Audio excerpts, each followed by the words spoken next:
This is the moment we waited for. Everything you want is right here. We gon' give them what they came for.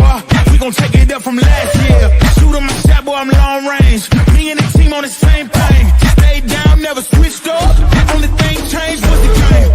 I'm in the zone now. Nothing can change what we on now. When I pull up, know it's going down. Foot on the gas, ain't no slowing down. Aiming for greatness, no settling. Kick down the doors, they won't let me in. What up, what up, what up? It's your boy Phil Porto, a.k.a. Phil All Caps, a.k.a. Knicks Nightcap. And we are back with another episode of the Knicks Nightcap. And I am joined with my brother from another mother, Mr. Al from Harlem.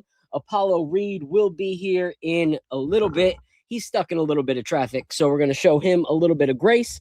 But I'm excited for today's episode, guys. Not only have we been talking Knicks all day with the KOT family, but we also get to chop it up with multiple people today. So one of the first people I'm going to introduce in a little bit. But first, I'm going to have my guy Al from Harlem give you guys a little what's up, how he's doing, and all that stuff. So how's the day going, Al? Bro, work has been crazy, man. My day's been flying by.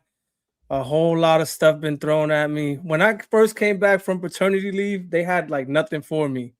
And now it's just like they're just dumping on me. So I'm like, Jesus Christ. But hey, that's better than having no work. I tell you that. So yeah, I'm happy. I'm blessed. And I'm happy to be here to talk Knicks with you. And I'm excited about our guests and excited about the bourbon we're trying today, man. We got a fire bourbon we're trying today. I'm so pumped. Yes, sir. Yes, sir. You know, it's funny because I remember the first game that you and I watched together. You were, on maternity leave, and then the next game you had just gone back, and you were like, "Bro, it was so boring. I had nothing to do." Da da da da. And now like, they're working me. Like I don't get paid enough for this. It's just funny watching the last few weeks transformation. Yo, so, for real. Shout out to everyone in the chat. My guy, Mr. Corey Lee in the building. My guy, Prezi in the building. My queen, Knicks Ish is in the building. And I'm excited for today. What's good? Yes. Like you said, we have a jam-packed day. Later on, we have one of my favorite craft whiskey brands, Mugen Spirits, that they create Louisville, Kentucky bourbon, but they implement Japanese heritage and legacy within what they do. So he's going to break all that down. And my guy, Frank Dobbins from UpRocks, is going to be on the show as well because he's the one that introduced me to Kojin. And he is a diehard Knicks fan, and you actually weren't on the show the last time we chopped it up with Frank, but Frank is a diehard New York Knicks fan. Nice. So it's going to be fun to talk whiskey and basketball with him. Shout out to my big brother in the building. What up, Celso? Good to see you. But I'm excited right now because a few years back, I was on a different network, and I'm not going to drop any names, but me and my brother were on this network, and we met a guy named Tom. And I had found his work, and he had done a collaboration with Ewing Athletics for these bad boys right here. So these Ewing sneakers that were just so dope. And so we started talking to him, and I was like, man, this guy, if I was like a crazy off the wall, like dope character artist, I would be Tom Sanford. Like that would be my goal. And so I was like, all right, I got to see if this guy is as awesome as we think he is. So we went out and we hung out with him. We spent the day checking out his studio and looking at all the Knicks, stuff that he was doing. And this was back. So he was actually working on his first Emmanuel Quickley piece at the time that we were there. He was halfway through an Emmanuel Quickley piece. And we were just like, yo, this dude is a boss. And I remember me and my brother and the other guy talking about, man, we got to work with Tom. We got to get some money to pay Tom to make some shirts. But money wasn't there. So we were like, Tom, one day. And then about 6 months later into the next season, he partnered with one of the guys, that was killing it already with Bocker back pages. And he was like, let's do a collab together. And that collab blew up. And everybody ate it up. And so you started to see more and more Tom and Bocker back pages, collaborations, more Knicks content, more Knicks images everywhere. And now it's even in the government in New York. They got, carve outs of all the Knicks players that he's created. And so this shirt right here I'm gonna put the link in the description right there. You guys need to pick up a Bocker back page and Tom Sanford shirt tonight. Like that's what you need to do. But I'm excited to have him up. I actually was like looking for his logo that he uses on Instagram, but I couldn't find it anywhere. But as I was searching for him, this image of me and him came up, and I was like, "Hey, that's my dude!" And that was like the Oh, Anthony. he did that Anthony Mason. Mason joint. Oh, Bro, that's a like, legendary Anthony Mason one. I asked him that day. I said, "How much for this Anthony Mason?" He gave me the price, and I was like, "All right, I'll call you in a few years." But that thing, like, if I ever hit the lotto, that's one of the first things I'm buying. So, without further ado, I'm gonna bring up my guy Tom Sanford to talk about all the amazing things that he's been doing, and we'll talk about some of those because they have a lot to do with the Knicks community, even more so than when him and I first connected. So, without further ado, I'm gonna bring up Tom, aka what up? Welcome, man. Hey guys, Welcome how to you the doing? show. Hey Al, you're in Harlem? I'm in Tampa, but I'm from Harlem. Okay, I'm in And Harlem. one of my favorite players ever is Anthony Mason, man. You see, I got him up there. Absolutely, and one of mine too. One of mine as well. Yep. I've been around for a little while, so I was a senior in high school in 1994. So of course that team is pretty special to me. Yeah. And it would be anyway, but especially because of that. Yes, sir. Yes, sir. So and you Tom, from Harlem? Yeah, he is. Well, I've lived in Harlem now for 30 years. Nice. So you from Harlem? But I've been here for a minute, That's awesome. That's awesome. That's salute to you, man. Harlem represent. I love it. I love it. So Tom, I'm over on the west side, right near City College. I don't know whereabouts you live. I grew up on 155th and 8th, right in front of Rucker Park. Okay, yeah, no. Basketball has been my life. Summer league all the time, Yeah, it's almost summer league time. I was there when Kobe Bryant was there, when Bill Clinton came, the blackout. I was there for all of that stuff, man. That's awesome. I love it. I love it. So Tom, obviously, you and I connected and I got to hear some of your story, but for those who are now just like getting to know you outside of the images that they know and love, like that Captain Clutch one that has gone crazy viral. That Action Brunson one was the first one that just everybody started eating up. And it's cool because if you had the original Action Brunson shirt, you'll see different players than the current Action Brunson shirt. Yeah, we had to redo it last year. Because Tibbs was pretty prominent in that one, so we made him. Tibbs was, and Randall was in it. Yeah, so I have that old one. But let people know about like how your fandom, really started and how you incorporated your art to be who you are now, like one of the most known artists in New York in the Knicks fan base. Well, that's very kind of you. I'm not sure if that's really the case, but I'm very flattered. Well, I don't know. So, I've been painting Knicks players for a long time, since like the late 90s, just being a fan and, being from New York. I've always kind of painted New York, and it's been my inspiration and subject matter. And so naturally, I painted the Knicks. But then maybe 5 or 6 years ago, a guy down the Lower East Side named Marcelo Ricci, who had a little art gallery down there, was doing a show during the playoffs, and he wanted to do a basketball show during the playoffs. And he asked me to make a Knicks painting. So I made a painting of Clyde Frazier. And that painting, I was lucky enough to sell it relatively quickly. I think someone on Knicks Twitter saw it and really liked it. But then it kind of blew up a little on Knicks Twitter. And another guy reached out about potentially buying it, but he couldn't because it was already sold. So that was a lovely problem to have, because I told him, I can't say that, but I do commissions. And so this guy, he has 3 children, which he's named after Clyde Frazier, Earl Monroe, and Willis Reed. Like their middle names are Monroe, Reed, and Frazier. If you guys watch the Knicks a lot, you probably know who I'm talking about because he shows up on commercials. There's a commercial about him. Oh, okay. The guy he's like in Long Island, and he's got a painting with those guys, and he's got his kids. Yeah. So when I made the painting for him, and he told his agent at the Garden, because he's a season ticket holder, about the painting. And the person from the Garden hooked him up with MSG Networks, and they sent out a film crew to make a little ad spot about him. And of course, over the course of making that ad spot, they asked him, who made this painting? And so he said, this guy, Tom Sanford. So then they came and found me. And that's the Anthony Mason painting that Al is familiar with. And unfortunately, Phil, I sold that painting a while back, so I can't sell it to you. But anyhow, so I ended up being on this Knicks commercial, and from there, the Bocker back pages thing happened. I ended up being in another one that New York Nico did. And I started collaborating, with Bocker, with Stephen Galakian from Bocker Back Pages a lot. And, we do a lot of stuff together. We do a lot of live events now. We recently art directed a Doug Lust concert at Brooklyn Bowl. Nice. So yeah, I remember he was doing that. We're doing a project, like a big watch party with the Omni fan girls. They're taking over Hill Country Barbecue. If you guys know, know Hill Country, it's great barbecue down in the Chelsea area. Anyway, so we started making the T-shirts, and Steven does more than I do. He's constantly trying to whip up new stuff for after every game when possible.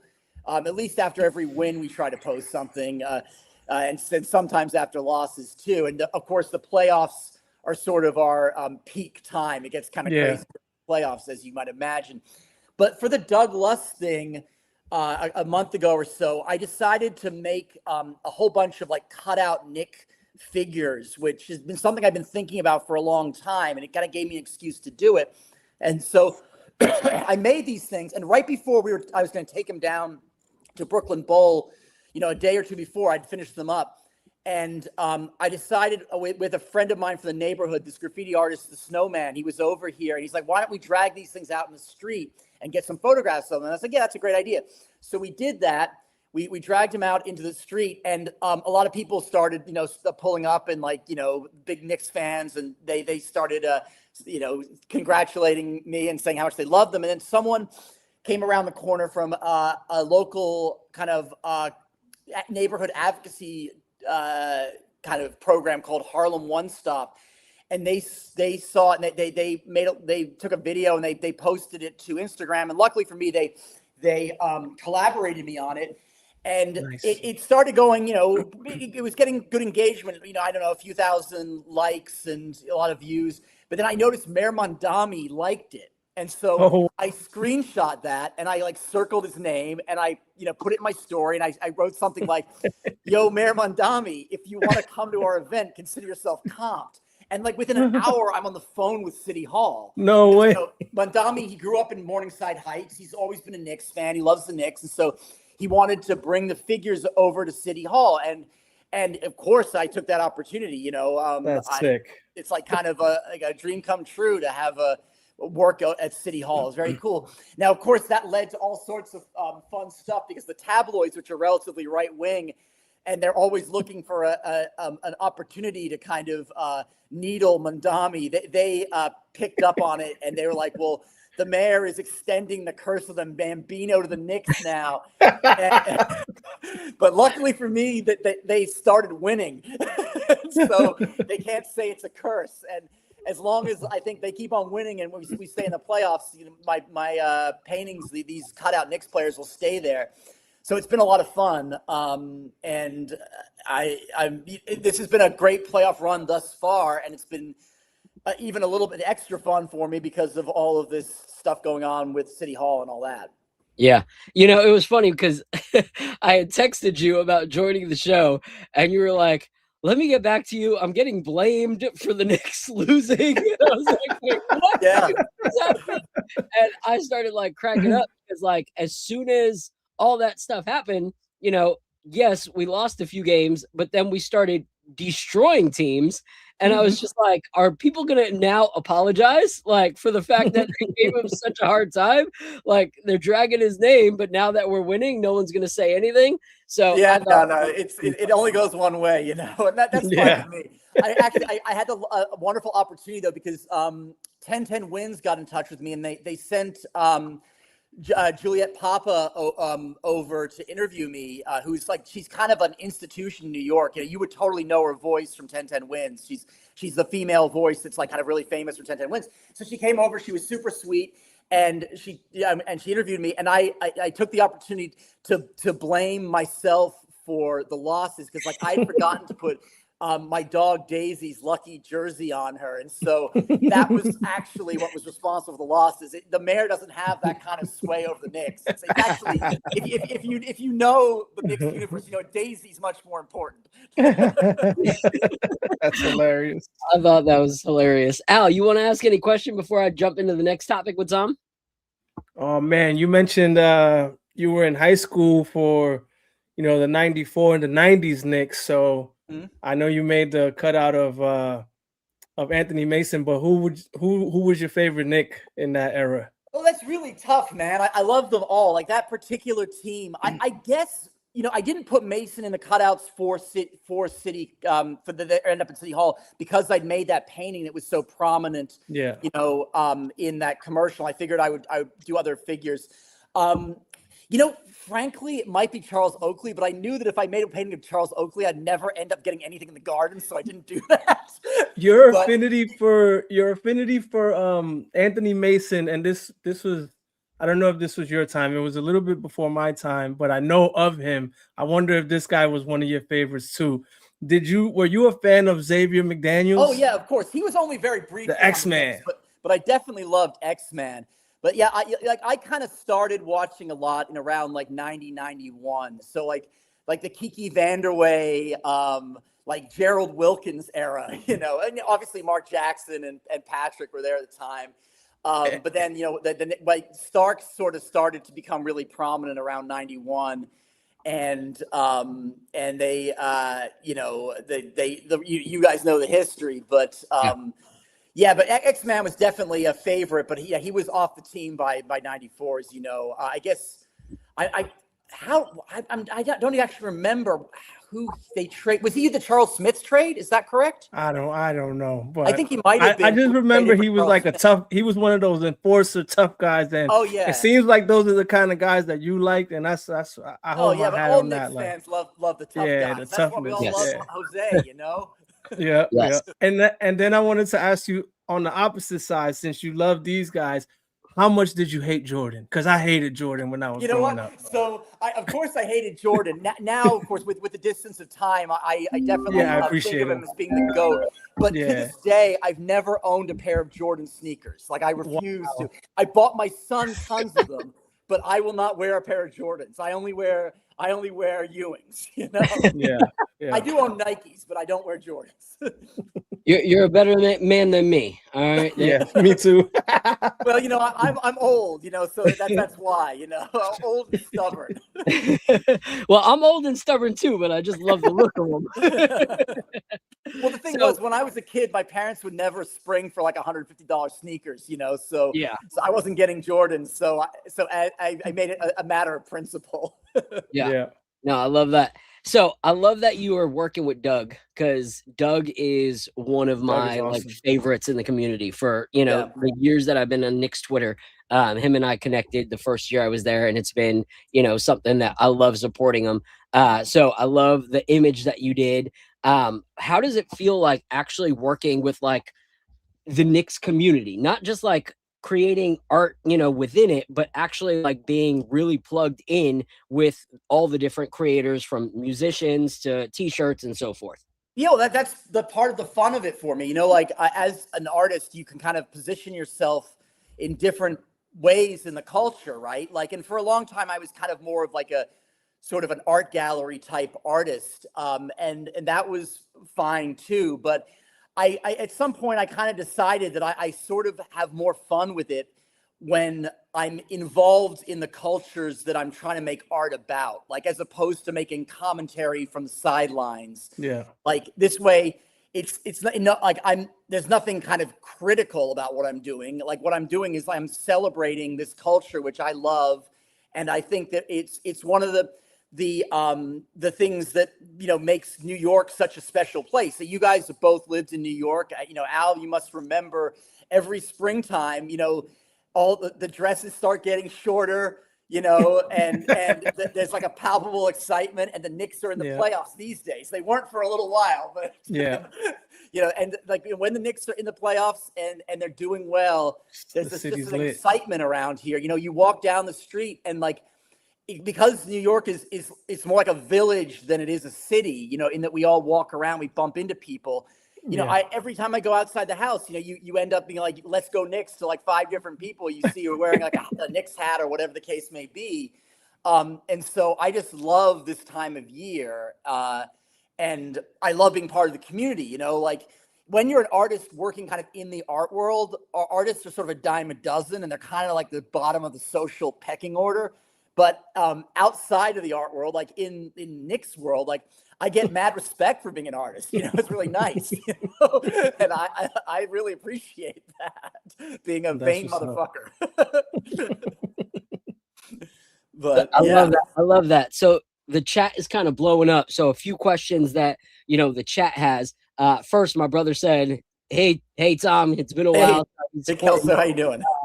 So, but we also have, you know, Jay, who runs the Nick of Time, asked if you've ever thought about doing prints of the designs that you've been making. Oh, we do. If you go to the Bocker back, in fact, there's some right behind me. You can see some prints of some of our T-shirt designs, but a lot of them, not all of them, we have prints right now on the site. But if you DM, if you find something on there that you want a print of, either my stuff or Stevie's stuff or Lucky Mong, because we also have a guy, Lucky Mong, who's done some really popular designs for us. He's the guy who did the Knicks Men recently, which is a great one, and he also did that Gambit one of Josh Hart, and he did the Bishop one of Cat earlier in the season. But anyway, so there's basically 3 different artists who mainly do. We also occasionally get collaborations from other artists, but it's mainly 3 of us. But if you don't find a print available online, you can DM Bocker Back Pages, and I think Stevie will probably, when he gets around to it, put up a link so you can buy that print as well. But I print them all here down in my basement. I love it. I love it. So one of our other guys, he writes for writes a Substack. And so he wants me to try and connect you guys if you would be down to do an interview on your art and your fandom for the Substack. No, absolutely. You know, just tell him to DM me. That's the most, I check my Instagram more often than I check my email, you know. Okay. So, I love that. Lee is also huge into art, so I think that's another reason why he wants to collaborate with you. Yeah. He just texted me and asked me to ask you if you've ever done an Eddie Curry piece. No. You know what? So you were mentioning earlier how you saw that Emmanuel Quickly that I was working on the last time you were here. And I learned because that season I made that Emmanuel Quickly, and I also made a Julius Randle painting, both of which I still have. Because the thing about painting active players, unless it's Jalen Brunson, is there's a pretty good chance they're going to get traded. Yeah. And then they're kind of like dead paintings, you know? Yeah. I thought about asking Kendra Randall if she wanted, because she used to follow me and like would occasionally DM me, or like, you know, just like not like DM really, but like, you know, like my shit, or like if I did something of Julia, she might say like, you know, that's awesome, whatever. I thought about just like offering it to her as a parting gift. But I sort of chickened out because I thought, like, you know, what if he doesn't like it? I would feel bad. I think she would love it, and like, I think that would actually like be really cool, because I feel like she and he both left with a little bit of a bad taste of New York in their mouth. They did. Yeah, it was such a shame. I'm glad we got Cat, because I really, Cat is sort of can be a divisive figure, but I think at this point he should not be, because frankly, the second half of the season, I think he's been awesome. Yeah. And I'll talk more about Cat, but he had just Julius had just built that basketball court at Earl Monroe High School in the Bronx, and he done some awesome stuff. And, of course, every player has their human weaknesses, and certainly Julius had a tendency to get a little bit persnickety sometimes.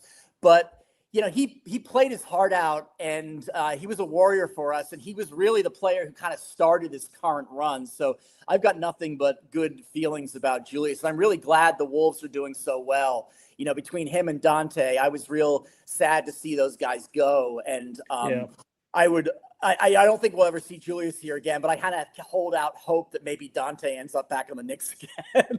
and that's my hope too. Like, I appreciated what Randall did.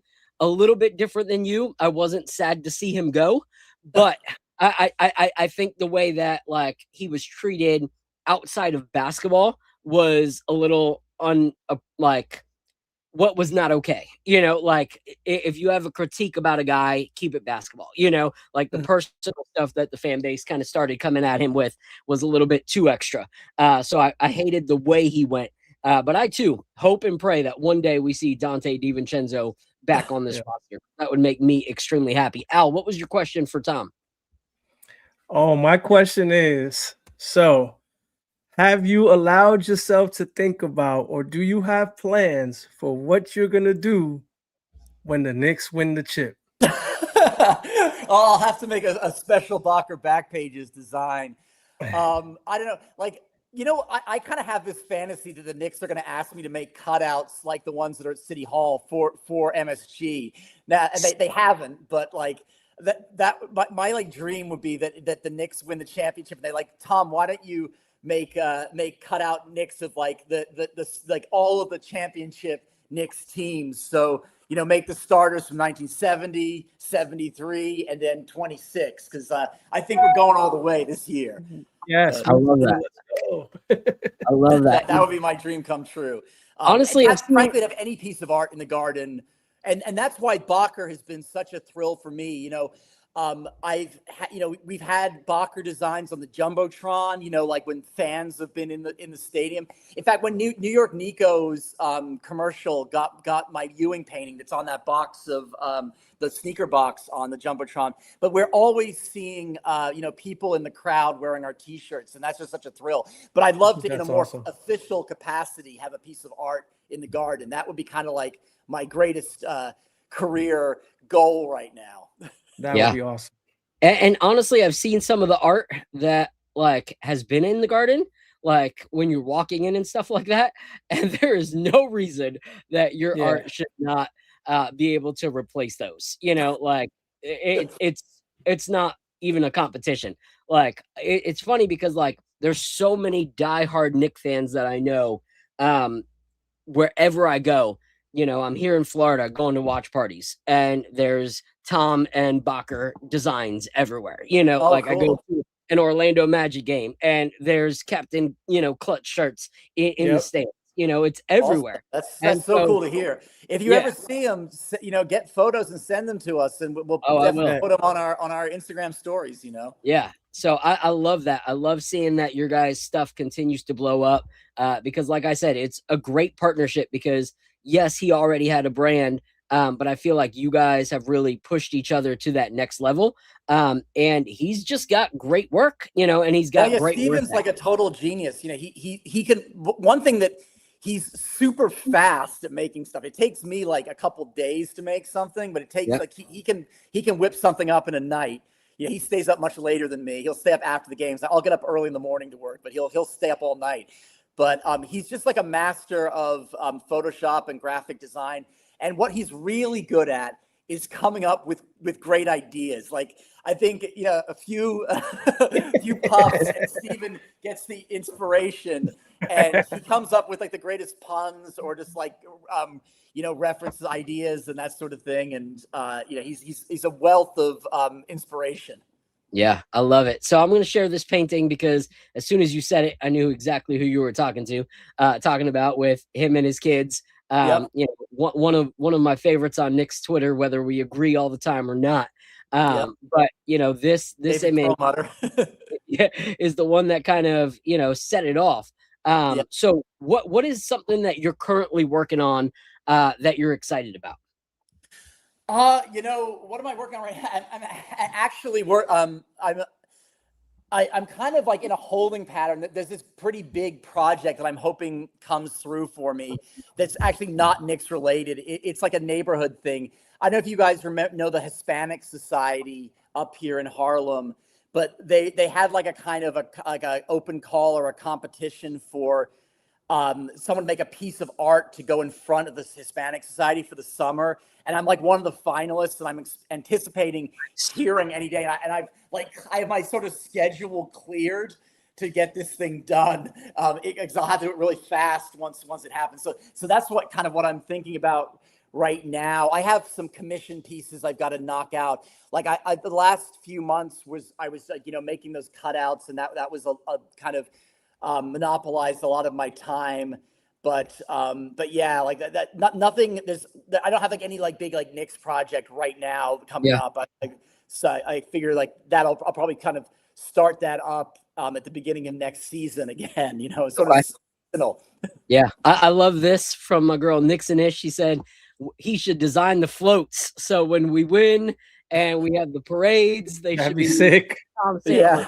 Imagine. Did you see that footage of J.R. Smith like getting like almost trampled outside of, like I don't want to go anywhere near 7th Avenue, and I'm like too old for that shit.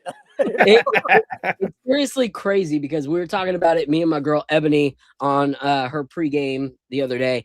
How like situations like that are a little bit frustrating as like a fan, because a lot of it is now being staged and like, social media, Knicks for clicks kind of things, like when we first started actually doing good and we beat the Cavs at home, the streets went nuts. And I was just happened to be down the street at a watch party. So I grabbed my camera, went over there. CP, the franchise, was in the crowd. We were all kind of just chilling. And I was like, I need to document the franchise, not the franchise.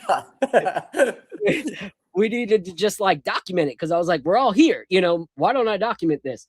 And that was all like real and authentic. And it's like, as the years have gone by, it's become more and more over the top, like staged, ridiculous. And I'm like, come on, now we're trampling legends. Like, that's crazy. Yeah, that's insane. So, all right, Tom. So I got to ask you, I know you said, chip season, but what do you think the X factor is for this current series right now to box up the Sixers? Well, you know what? I think, how Embiid was out last game, and I've been thinking, like, watching the first game, and I know they were tired, but I think we're better off with Embiid in the game. Yeah. Because he's such a liability on defense. Cat can do anything he wants with him. And so when he went out, like, I'm not upset that he wasn't playing, because obviously he can score some points, but I feel like he allows us to do things that we can't necessarily do when he's not in the game. So I think he's part of that. I hope that OG stays healthy. Like everyone, I'm real concerned about that because, that we got a lot of important players, but apart from Brunson, I would say OG's got to be our most important player. Yeah. So I hope he's okay.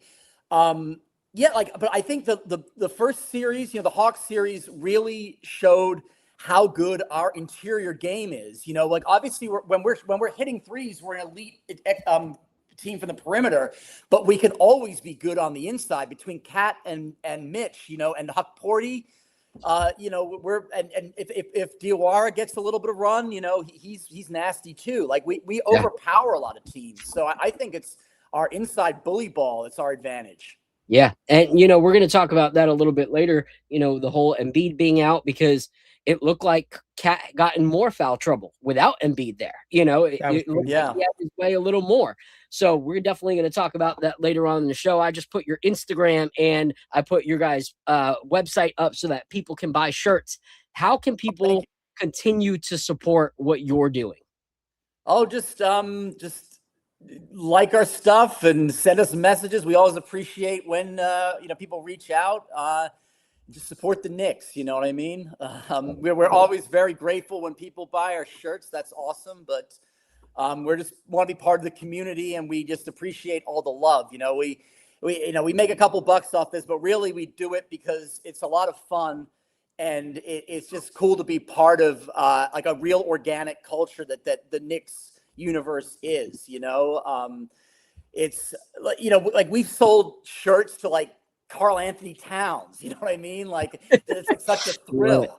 Lots of people from the organization have bought stuff from us, and so that's for Steven and I, that being just like geeked out by the celebrities on the Knicks, like that's what's so cool. Like I don't know if you saw this on my Instagram, but a month or two ago, Tracy Morgan was at a game, as he always is, and they did the celebrity row thing, and they panned down to his sneakers, and he was wearing my Ewing sneakers. That's No awesome. way. That just like Oh, blew my that's sick. mind.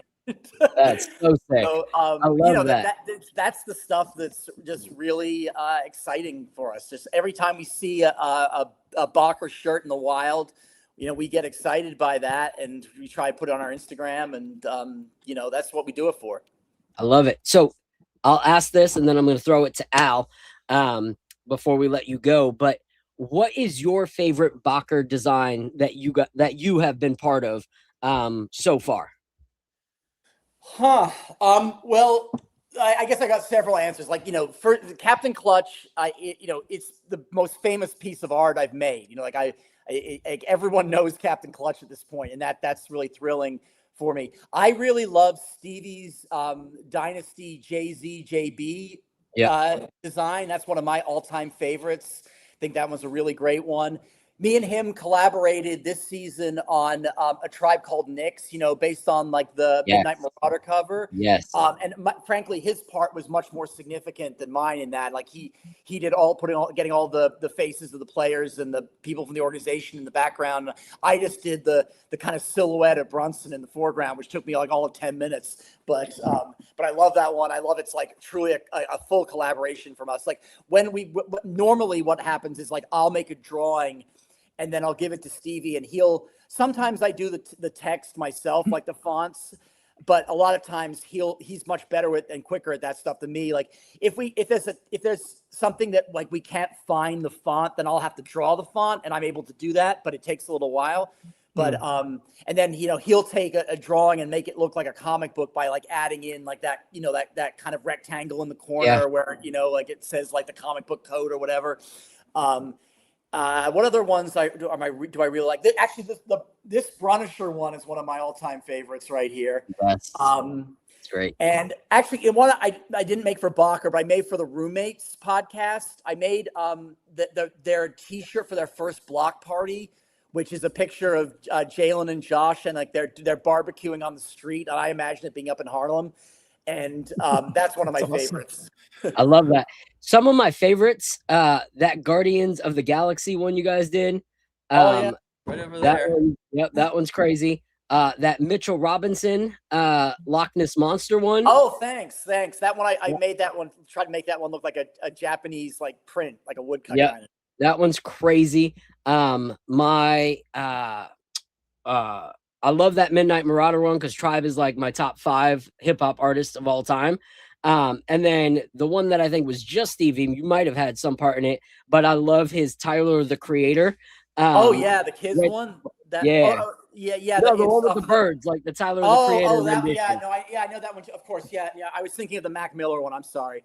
Like for me, the kids Mac Miller one, that makes me think of Kids the movie because like I was like 19 when Kids came out, so I never stole 40s like that, but like I drank a lot of 40s. Like the pant move. I love it. So hilarious. JM Doom is the one I rock. That's my guy Fritz. But hold on, we got the some MF random Doom one that I made. I like that one a lot, and that one always gets a reaction on the street. Yeah, that one's huge. But we got a little special guest real quick. All right, before we let you go. This is one of my favorite dudes in the Knicks community, and he is continuing to blow up with everything that he's doing. Mr. Doug Love. Hey. Yo, gang. Sorry for the terrible lighting. I'm walking. Your lights on there, Doug. What's going on? I'm walking through Central Park. Phil was like, pop on up. I'm like, okay. We were so sorry for the lack of optimal quality here, but I had to say what up to my guys. Oh, thanks for popping in, man. How you doing? How's it going with the new single? Good. We're launching in about 12 hours. The music video will be up. It'll be up on Spotify. Tom made incredible art as kind of like the single cover and associated merchandise with the single One City. So it looks dope. Tom's a wizard. Like he just does stuff that's like like on a quick turnaround, just so directed, so clear, so unique and cool. And it's like a visual universe to go with my music, and I'm just so grateful for it. So I got to Yeah. put Tom over, as they say in wrestling. I got to put Well, Tom over. That's very nice of you, Doug. It's really fun to work with Doug. You know, I'm just always amazed, like how he's able to do such like interesting and smart, reworkings of songs on such a quick turnaround. Like Right? I would think it would take me the time that it takes for him from the game to when he posts just to come up with an idea. But he's recorded his whole song. He's brought in collaborators. It's really pretty amazing. This man must not sleep. I got lucky last night that an idea that I had worked, but sometimes it doesn't work. I have to start from scratch. But fortunately, I got lucky and I So knocked it out in the do you, evening. like have something kind of an idea in the tank, and how often do you have to come up with something from whole cloth? I mean, I've gotten it down pretty tight recently. I'm kind of like do you have like a song, like a couple songs already, like you're thinking about them as the game is going on, or before the game, or is it like the game speaks to you and you're like, oh, this is the song by the end of the game? I kind of just try to like pile up as much as I can. Like for the Atlanta series, I still have a bunch of Atlanta beats and songs that like I never used. They're just sitting in a folder for the next time. So like anytime I have like a certain idea or like an impulse of this style or this city or whatever, I try to stack them up on the off days. But I recorded the Hadaway instrumental that I did for yesterday for the OG hamstring thing. I recorded that instrumental in like August, and I hadn't used it. So I was just like, I have like a busy night. This game, there's gonna be. I have a busy day the next day, but I have this idea for that beat, and it's like it works. Sometimes it just like works out perfectly. So it's just like so much fun. It's just so fun. I love it. I love it. And it's honestly, it's shown like how cool Nick's Twitter support can be. Like 100%, from 100%. the first one, that was, you were like thinking of doing this. And I remember you coming on one of our old shows back in the day, and you were on it. And then you get to a point that it blows up so much that Ben Stiller is on, like you have all these people fun. collaborated, and it's awesome to see. So how can people support this new single and what you're doing? Yeah. Thank you for asking, Phil. I appreciate it. So the new single will be out on all of like Spotify, Apple Music, Tidal, all that stuff. It's called One City, Doug Lust, Duglust. You'll find it. You'll see Tom's incredible artwork when you search it. We basically have a Doug Lust collection on Bocker back pages. There's a link to that in my bio. So Tom's now made 2 incredible pieces for me. One from the concert, that's kind of like an Iron Maiden spin-off that's like super dope. And then one that's the single art. You can buy it as a t-shirt from Bocker back pages. And just rock with me, tap in with me, man. I'm doing all kinds of stuff. I'm collaborating with artists like Tom and doing all kinds of dope stuff. So on X, on TikTok, on Instagram, on YouTube, Douglas, Duglust. That's awesome. I just posted your Twitter that people can follow. I already texted Doug when he said he was releasing the single. I said, all right, when's the remix of You and I coming out? Yeah. Somebody's got to put some hard like boom bap drums under it or something. Let's go. So, I'll make that happen. So I'm looking forward to it. Thanks for hopping on, Doug. We'll have you on again very soon. Hey, Much Doug, love, all you guys. You should come by the Omni Fan watch party tomorrow at Hill Country if you're not busy. I wish I'll be home with my fam tomorrow, but Okay. it does sound bomb, and Hill Country is delicious. It is delicious. I personally, it's gotten to the point where my favorite playoff nights are when I get to stay home myself. Yeah, but it was like I'm glad the Knicks gutted it out last night because I watched the game alone last night and I was like, this is intense. I forgot how this feels. I've been outside for all these other games. So yeah. We're gonna play your music video on our next episode.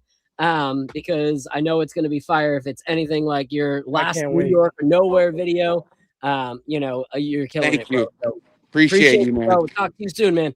Appreciate all you guys, man. Have a great night. Go Knicks. Let's go. Let's go. Yes, sir. So that's my guy, awesome. Doug Lust. That was Appreciate awesome. him. Oh, yeah. Cool. So Tom, we got to work on something before the season's done.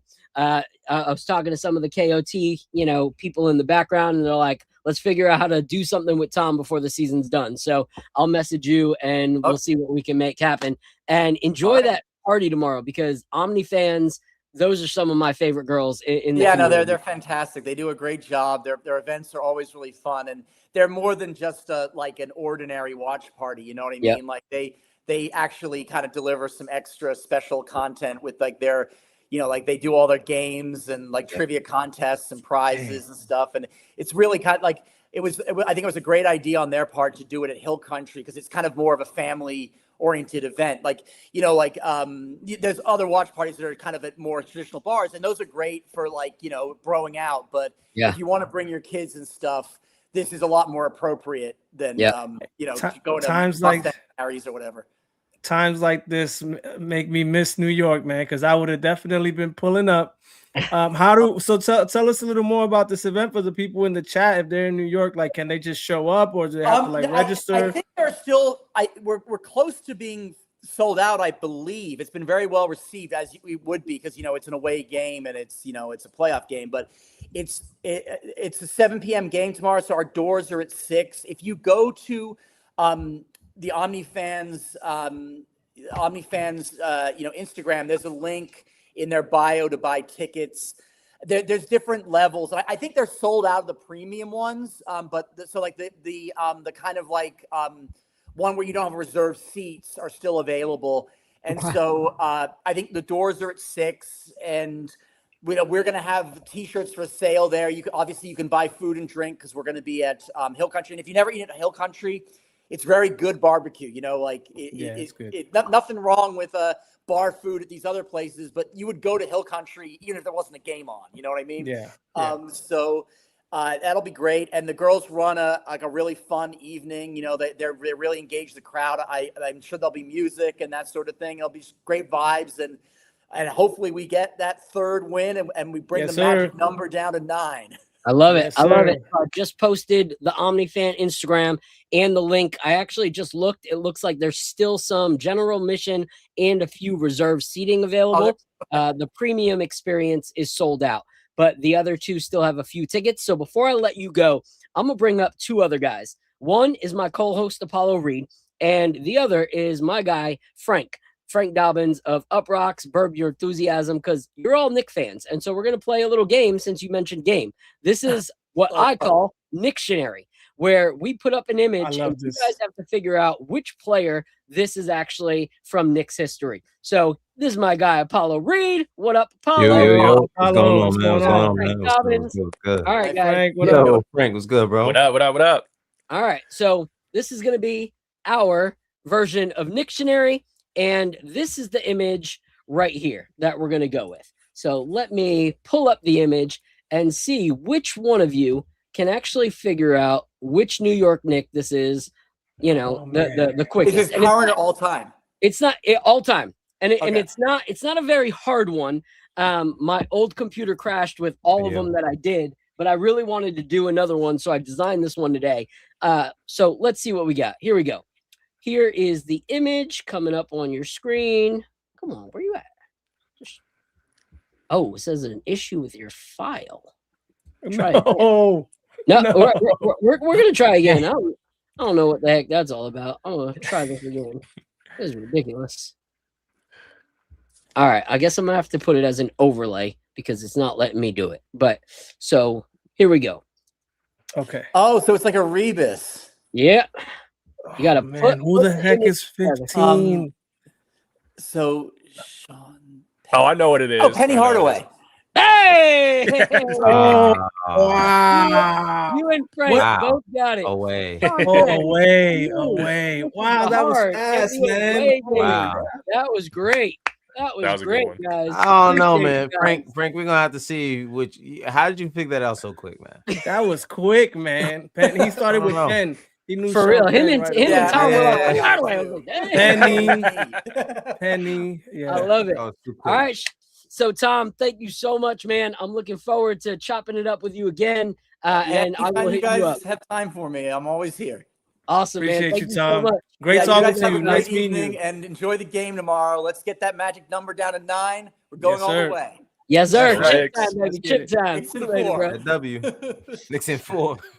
All right. My man, Frank Dobbins What is up? in the building. What up, Frank? What So up, that's everybody? what Let's go. I don't know. Knicks. What's going on, man? So Frank, last Yeah. episode, yes, That's right. that's That's fire. right. Last episode, you did not meet our new co-host, Mr. Al from Harlem. So Al, meet What's Frank. going on, Frank? Nice to meet you, man. So if giving you a little bit rundown, Apollo knows who Frank is. Me and Frank connected through the whiskey community, just two whiskey content creators that realized that we both loved real hip hop and basketball. That's awesome. And so him and I got together one night at a bar and we just talked for hours about hip hop, basketball, life. And I was like, all right, this is one of the real ones. And so built relationship through the years. He's been on the show multiple times. And he's on this episode because when Frank says something like, "Whoa, Frank lost connection," but I'll keep talking about it. When Frank tells me that there are certain people when they tell me about a certain whiskey, and they're intentional to tell me about it, and they're promoting it, not just as like, I'm a whiskey content creator who got sent this bottle, but when he's actually like talking about it, I'm like, all right, I need to be part of that. So there was a brand that came up by the name of Mugen, and I was like, all right, who is this? And I was seeing, some people that I respect, including Frank, talking about it. And a friend of mine named Tony sent me a sample of one of their first drops. And Tony's part of a podcast called the Steady Pour. And so Tony sent me a sample and I was like, yo, this is incredible. So I saw that Frank and him were collaborating on something. I'm like, Frank, what do you think about me getting him on? He's like, hit him up. Let him know you know me. Let's work it out. So I hit up Kojin, awesome, who's part of Mugen Spirits, and he was like, let's do it. And so I'm excited because I know these bottles are going to blow our freaking minds. And so most times, like, I'll crack something before and I'll be like, I'll taste this. I wanted to wait till we were live to have any of these, pours tonight, because I'm really excited to crack into these Mugen Spirits right now. So without further ado, I'm going to bring up Kojin. But first, Frank, how the heck are you doing and how you feeling as a Knicks fan right now? How could you not feel amazing as a Knicks fan right now? First of all, 2-0, we're on the precipice. We're looking better than ever. I feel great. And you see, I brought out the special because I'm about to get the new one. So I got to wear this while I can. Yeah. Yes, sir. Yes, sir. So tell me a little bit about how your relationship with Kojin formed. Yo, it's funny because I actually was in Kentucky. I sat down at a bar and I was just ordering a bunch of crazy stuff. And I just hear this dude at the end of the bar like, oh, wow, that's a great bottle. Oh, that's a great bottle. Oh, wow. And he's just kind of down there talking. And I'm like, maybe we should share a drink. Let's just drink together and enjoy life. So that's how it started, actually. We just started talking about whiskey. We started talking about Japan because he's from there. And so he knows the whole culture. So it was just a dope organic connection. And we realized that we had so much in common that we should just become friends. So we've had many drinks over the years since then. But that's how it all started. It's awesome. All right. So we're going to bring him up. What's up, Kojin? How you doing, man? What's up, guys? How you doing? Hey, nice to meet you, Kojin. I just want to say that I had Penny Hardaway quicker than Frank in my mind. I wasn't on, but I saw it. SNS. I'm like Sean Penn and knee. I'm like, oh, Penny. I was there. I just let the record state, even if no one believes me, that I was there. I believe you. I don't. You an NBA fan? You a Knicks fan? What are you, Kojin? Yeah. So okay, let me say this. I gotta reference the context before I get into what I'm a fan of. So when I came to Japan, I came from Japan. I was 95, 96, right? And I was about 2 years old. So I didn't get to watch an NBA. We didn't really have TV. Immigrants don't really have TV until they have enough money to get TV. You know what I mean? But once we got TV, or when I went to my friend's house, we would be able to watch TV. And back then, sports, there was a weird lag between the West Coast and the East Coast.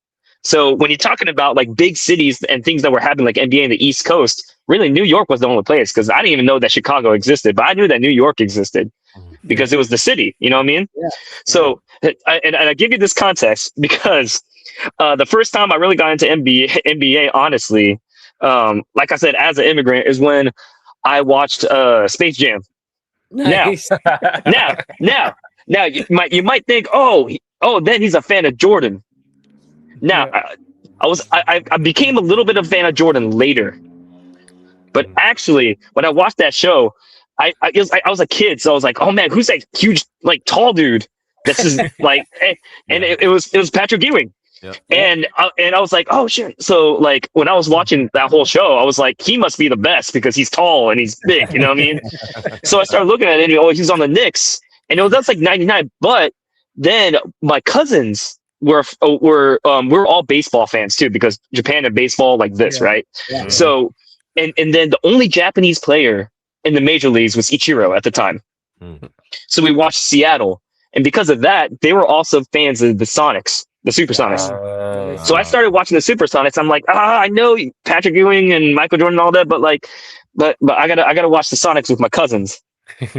And then in 2000, he got traded to the Sonics. So for the longest time, I was all on that. The Rashard Lewis, the Nick Baker, Ewing, like that was my thing.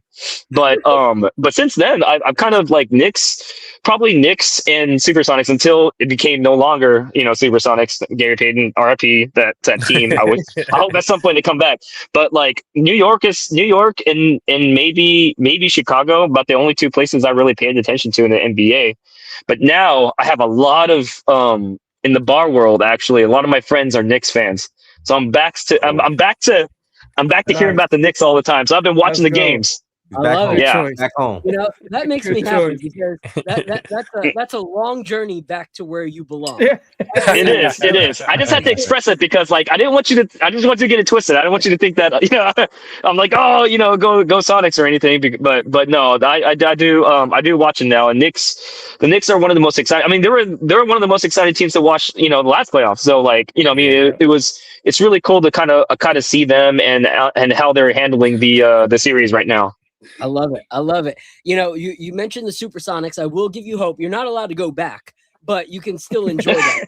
But apparently, they are looking into, Vegas and Seattle to see. I told you though, you're not allowed. I'm documenting it right here. Not allowed. Tell your cousins they're not allowed either. All right. No. I don't want to create any more haters of me via sports, but as soon as I heard Vegas mentioned, I'm like, man, sports that involve Vegas, man. No, it's not a good look most of the time. So I'm not really hopeful for it, but we'll see. Who knows? I hate the idea, and my guy Lee, that's in the chat from one of our post game shows, him and I hate it because the reason they're doing that is because the NBA has gotten so money hungry that they're now partnered everything with all these betting apps. And it's just like now you have kids like from the jump learning about basketball with like betting commercials. Like you're putting this whole thing of like gambling in front of all these young kids' eyes that are watching basketball. I'm just like, yo, this is a slippery slope for the NBA. I'm actually old school because like as soon as they started putting the sponsors on the jersey, they started putting the sponsors going crazy with the digital on the court. I was like, man, this is not the NBA I grew up with. Yeah. It's starting to look like soccer jerseys all of a sudden. You know what I mean? And I was like, I don't like it. Like it's not as clean anymore. You know what I mean? You give it like 5 years, and NBA players are gonna look like a NASCAR vehicle. Like yeah. I mean, look. I mean.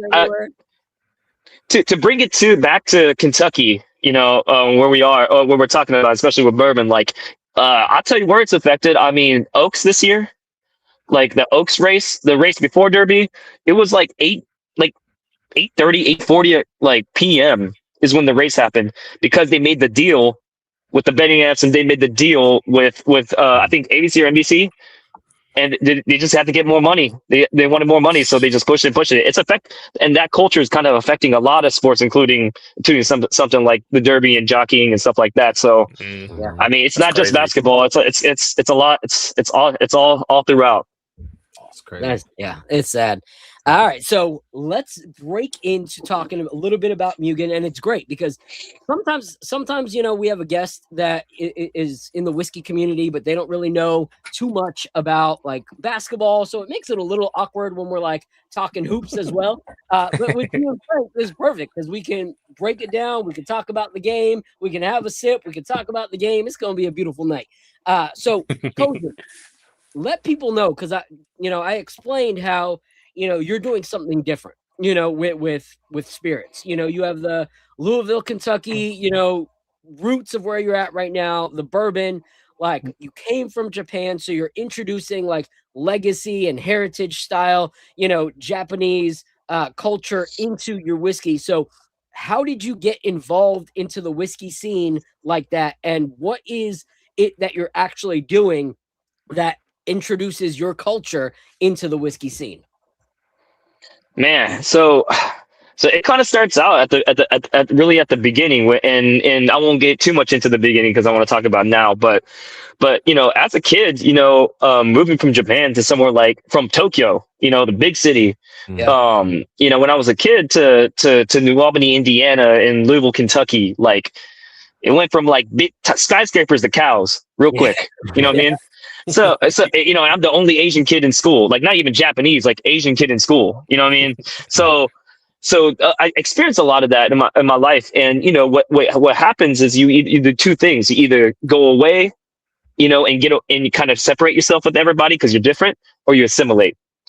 And I realized that I have to assimilate, or else I'm not going to have a life. You know what I mean? So early on, I just kind of assimilated to the culture around here. So I grew up kind of like basically American. But the thing is, I was still going to a school to learn Japanese on Saturdays because they had a school like that here. Mostly because there's a lot of Japanese people in Kentucky because Toyota has a huge, big manufacturing facility in Bowling Green, Kentucky. There's Hitachi, a bunch of different Japanese manufacturing actually in Kentucky. So there was like enough hub and cultural hub enough randomly in Kentucky to have that kind of like weekend education. So I was kind of learning about Japan. I was going back to see my family in Japan and my grandparents. My parents were already here, and then hanging out with my cousins who are also Japanese and stuff like that, while also kind of living the life here. So I always kind of had a split identity. And culturally split identity is really common, in America, especially if you're one of those like '90s kids where you're barely at the rhythm where like your parents just moved over here and you kind of grew up, but you're still a millennial, so you have all the cultural like things that you were taught as a kid, but then you kind of slowly had to get into the how you do stuff in America at the same time. Like a little bit younger than us, now they're kind of like instantaneously with the internet and everything, they're assimilated, but we didn't have that. We were like the last generation that really had internet growing up until a certain point. So for the longest time, I had kind of a culturally split identity. And fast forward, I was, I kind of went to music school. I was a musician. I produced music for a living for the longest time. It's something I wanted to do since I was a kid. Mainly a lot of hip hop and R&B. It's what I grew up on. Funny enough, my parents listened to a lot of Motown. So that's a lot of what I listened to a lot of it. So, and then I got introduced to hip hop in elementary school. So that's what I always wanted to do. So, and then the thing is, when you're in music, food and drinks, those always kind of come with. It's kind of goes hand in hand. So I was into, and living around Louisville, Kentucky and doing all that, I was always introduced to bourbon and whiskey and stuff like that. Especially in Japan, when I go back, like everybody's drinking whiskey because everybody loves whiskey over there. So I was always into it. And also my grandfather kind of worked in that industry a little bit. So I had a little, thing about it, but I wasn't really into it. Now, once I got into music and I really started doing a lot of music work, I started getting more into it because I started getting a lot of friends, when I was like 26, 27, a lot of friends that were like into whiskey. Now, they weren't just like drinking whiskey just to drink whiskey. They were like, oh, this bottle and this is this brand and they're a legacy brand and this and this and this, So I started getting it with them because, I want to fit in with everything. And we started bringing like cool bottles to, we had like a mini bottle share, without knowing it in the studio and stuff like that. So that was me really in my late 20s. And then COVID happened. And then all of a sudden we stopped drinking with each other, really. Right. So so I was like, man, like I'm doing all this like food and beverage stuff, and I really like it in music, but like I didn't really know the history of it. And I live in the mecca of bourbon. I'm like, this is bad. So I started really get into learning about it and getting into the history of the craft and stuff like that. And then I started making friends in Kentucky around that. And I realized that I have a lot more people in the industry than I thought around me to teach me this long and kind of take me through the steps of it. So from there, like I just exploded in terms of kind of information and trying new bottles and learning about things. So much so to the point where as I was doing music and podcast work, which was my main gig, I was also doing like little tastings on the side. I was doing collaborative events with other people in the industry and the bars and stuff like that. Even translating Japanese and English for tours for, you know, other places like Suntory and areas like that where they could they needed my help. So I was kind of getting more and more involved. But when I turned 30, I was like, man, I really want to. I look back at what I've done and I'm like, I did a lot of legacy, but a lot of it's American. And I want to bring something that's Japanese actually into my life. I'm like, I don't know what happens with men in like once they turn 30, but like all of a sudden you start thinking about your legacy. You start thinking about what's going to be left when I die. It's like really serious all of a sudden. And it happened to me at 30. I'm like, I would like to have something that like, if I die tomorrow, I want something that leaves a legacy of both sides of my culture. But I want it to really reflect both Kentucky and Japan. And that's right when it's like almost like destiny. My now business partner, Justin Delaney, and co-founder, he hit me up randomly because he met my dad through some random thing. It was like a whole mysterious conversation. But he emailed me. He's like, hey, your dad tells me I met your dad randomly, and he tells me that you're a huge bourbon guy and you know, Japanese and this and this and this, and you can speak and read and write both. Will you make a Japanese bourbon company with me? And I was like, wow. And dead serious. I was like, first of all, legally that doesn't make sense because you can't really make bourbon in Japan called bourbon. But second of all, sounds great. Let's do something. And that was 2020. That was 2024. And we just tried to, you know, go through everything, the steps of really setting it up to where we had a product that kind of was culturally relevant a little bit more than the kind of surface level things. Like I didn't want to make it about anime and ninjas and, you know, sushi, you know what I mean? Like I wanted to make it a little bit more. So I met a great mentor in Tokyo. His name is Ken Matsuyama. He owns a legendary bourbon bar in Tokyo called Ken's Bar. And he took me under his wing, and other people in the industry, master distillers, they were talking to me, taking me under their wing. And finally we got a product, and it was something that was authentically me, you know, and it reflects my legacy and my family. So yeah, that's kind of how it happened. Show the bottle. That. What are you doing?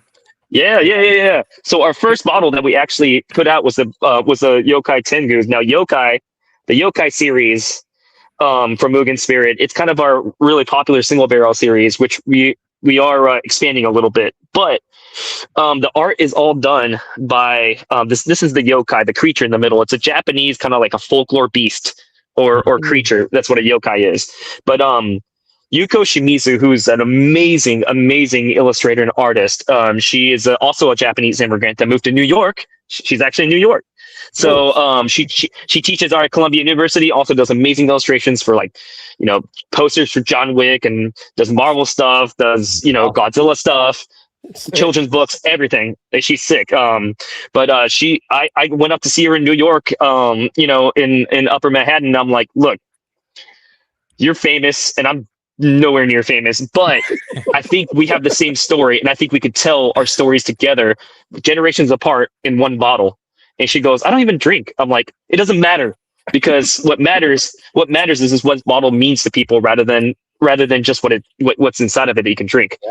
So I convinced her, and we started collaborating. So every single yokai that's on the Yokai series bottle, all illustrated by her, and we just make the label around her art. So it's very cool.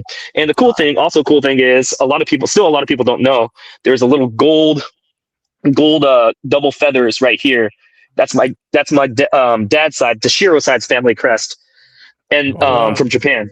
And then all the kanji, all the Japanese characters right here that's on the bottle, those are all handwritten on by my mom's side's grandmother. So yeah, she was 91 turning 91 this year. So it involves both sides of my family. I love that. Yeah. So, cool, yeah, man. You accomplished your goal, man. Yeah. yeah.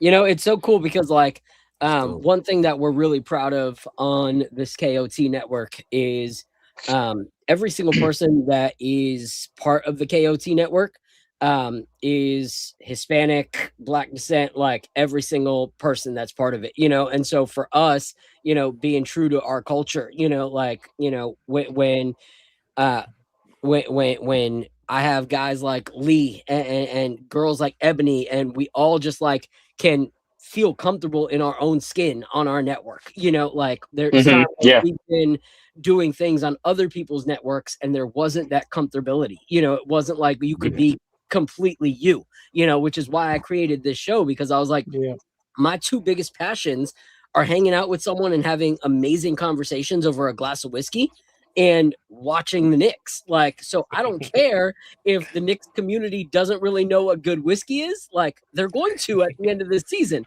because I'm going to keep introducing them until they actually want to. Hell yeah. And so that's why we're actually putting out a poll right now. You know, we're always trying to do better, and we know that some people love whiskey on the show, some that are watching. Some people are like, why are you talking about whiskey? I came for basketball. So we're putting out we're putting out a poll right now in the chat. If you guys can take a look at it right now, where we are asking you guys, do you like the way that we're doing it right now, where we keep it as is, we bring people up after a small like debriefing of the Knicks and then bring brands up? Do you think we need to like move it a little bit and have pours throughout and then bring up the brand a little bit later? This whole thing messed up.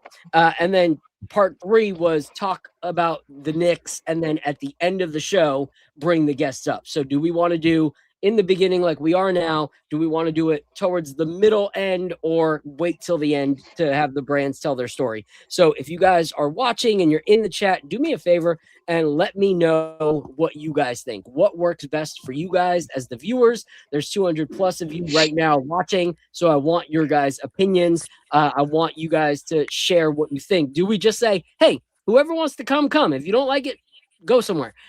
Is that what we do? Do we rock with where it is, or do we make changes? So I want to hear from all of you guys. But before we go into the first 4, let's talk about, you know, what you were talking about like bringing your culture in, because sometimes it feels like, you know, as someone that comes from a different nationality, a different background, the whiskey community can seem a little bit hard to like really feel like you fit, you know, like maybe it's pre-thought ideas that aren't really real, you know, when you're going into it. And maybe some of it is real, you know, but seeing different accounts start sparking up, you know, like Frank's did, and like, you know, my guy Dram Daddy came out, you know, representing his Hispanic heritage through and through. Tony Adams, you know, all the people at Black Bourbon Run. It's showing that whiskey has become a lot more inclusive in the last, you know, 5 years. And I love to see that. So Frank, what are your thoughts as like someone that has made an impact in the whiskey community? Like, what are you seeing when it comes to diversity within the scene? It's a dope time to be really into whiskey. The thing is, the place we're at right now is that it's become much more inclusive, like you said, but we also have representation, you know, and we have brands that actually respect the fact that people are reaching out and they want to represent the cultures that are supporting them. So I've seen firsthand that a lot of brands are really changing in real time, and they're being more inclusive and opening their doors and saying, hey, how can we evolve? And then you're also seeing more brands that are being started by people of color. Like, obviously, you have a great brand right here, you know, so you have dope representation from the producers, you have dope representation from the consumers, from people in the media. So it's just like a golden age, in my opinion, for diversity in the whiskey industry, which is dope to see. I'm glad to be here in 2026. Yeah, I love it. I love it. All right. So let's talk a little bit about Knicks, because Coach has been watching. So I'm going to test his, you know, little basketball. All right. So our last show, for sure. We was before the series started. All right. So let's talk about vibes after game one. Like, we put literal belt to behind, where the 76ers didn't even play their starters, part of the third and through the fourth, because the game was so out of reach. So I'm gonna throw it to Apollo. It was so bad. Yeah, it was horrible. It was hilarious. I loved it. Apollo, I'm gonna let you go because you weren't here for the first half of the show. So what was your thought watching that? What, bro? I want to hear you, bro. I'm messing with you. What was your vibes? What was your vibes when it came to that game? What did you see that really stuck out to you? Well, I mean, the score was that was. I mean, it's hard to. It got crazy. It got crazy really, really fast, and I was kind of, I was looking, the way the series ended with Atlanta. I'm like, all right, well, that was Atlanta. That's a team that we should have beat. We really shouldn't have struggled with them as much as we did. So maybe that was just how we ended that series. But to start this series that way, that was a big statement. You know what I mean, to me. So I was proud, man. I was happy. I was in there jumping around. My kids was jumping around watching too. They just really played a really, really great brand of basketball, and to be able to see Tyler Kolek and Muhammad Diawara in a playoff game, that means that you did your job. You know what I'm saying? So yeah, it's I could talk about stats and all that, but it just felt great to watch that game and to start the series off that way. Yeah. To your point of Atlanta series, a lot of times we talk about how sometimes even in the fourth quarter of a game, the Knicks will take their foot off the gas and you're like, yo, keep accelerating. What are you doing? So after that Atlanta series, I was like, man, all right, we'll see if they can do this again. But it's like, they didn't take their foot off the gas going straight into, this series, so the last 3 games, it's just been nonstop acceleration. Which was great. And to your point about the bench, you're talking about Kolek and Diawara, but you've really done good when Pacome Dadier is getting some minutes, because my boys are 5 and 8, and they're like, why is Pacome Dadier playing? Like, Pacome Dadier can't play basketball, and you got 4 points. Pacome Dadier got NBA playoff points. That's crazy. Yeah. What were you gonna say, Al? I was gonna say I'm a fan with a lot of PTSD because I've been a fan for this franchise for a long time. So I was over here racking my brain trying to figure out, man, how are they gonna attack us? Who is Jalen Brunson guarding? Like, how are we gonna do this on the defensive end? I wasn't worried about the offensive end. I knew we were gonna. No, they can't stop us. But I was focused on the defensive end. I was worried about where we were gonna stick Jalen Brunson. And the Knicks did a good job. The Sixers did a horrible job trying to hunt him. So that was one thing that I noticed in that game. But the Knicks, man, can't complain, man. They came out guns blazing. The other thing I noticed, I was thinking it was going to be another Cat series running the offense through him as a hub. But that game really turned into a Brunson game. Like, Cat got in foul trouble. We had to pivot to the Brunson game. So it's nice to have that where we could run the offense now through Cat, and then we could pivot it and run it through Brunson, and then OG's cooking. Like, we're clicking on all cylinders, man. And it feels like we're hitting a championship level of basketball. Like, I don't think I've ever seen the Knicks play this high of a level of basketball. Yeah, that's true. Yeah. To everyone in the chat, hit that like button, hit that subscribe button. Kojin, I know it's not the Seattle Supersonics, but OG is looking very Sean Kemp meets, He's looking good, man, honestly. And the thing is, as y'all mentioned, I mean, I know Cat got into foul trouble a little bit afterwards, but I think I didn't even mind it that much because I feel like him being on one in that force kind of led to where there was a lot of a lot of kind of like, oh, which way is this going to go? Like, where do we need to guard? It kind of really threw the defense off in general.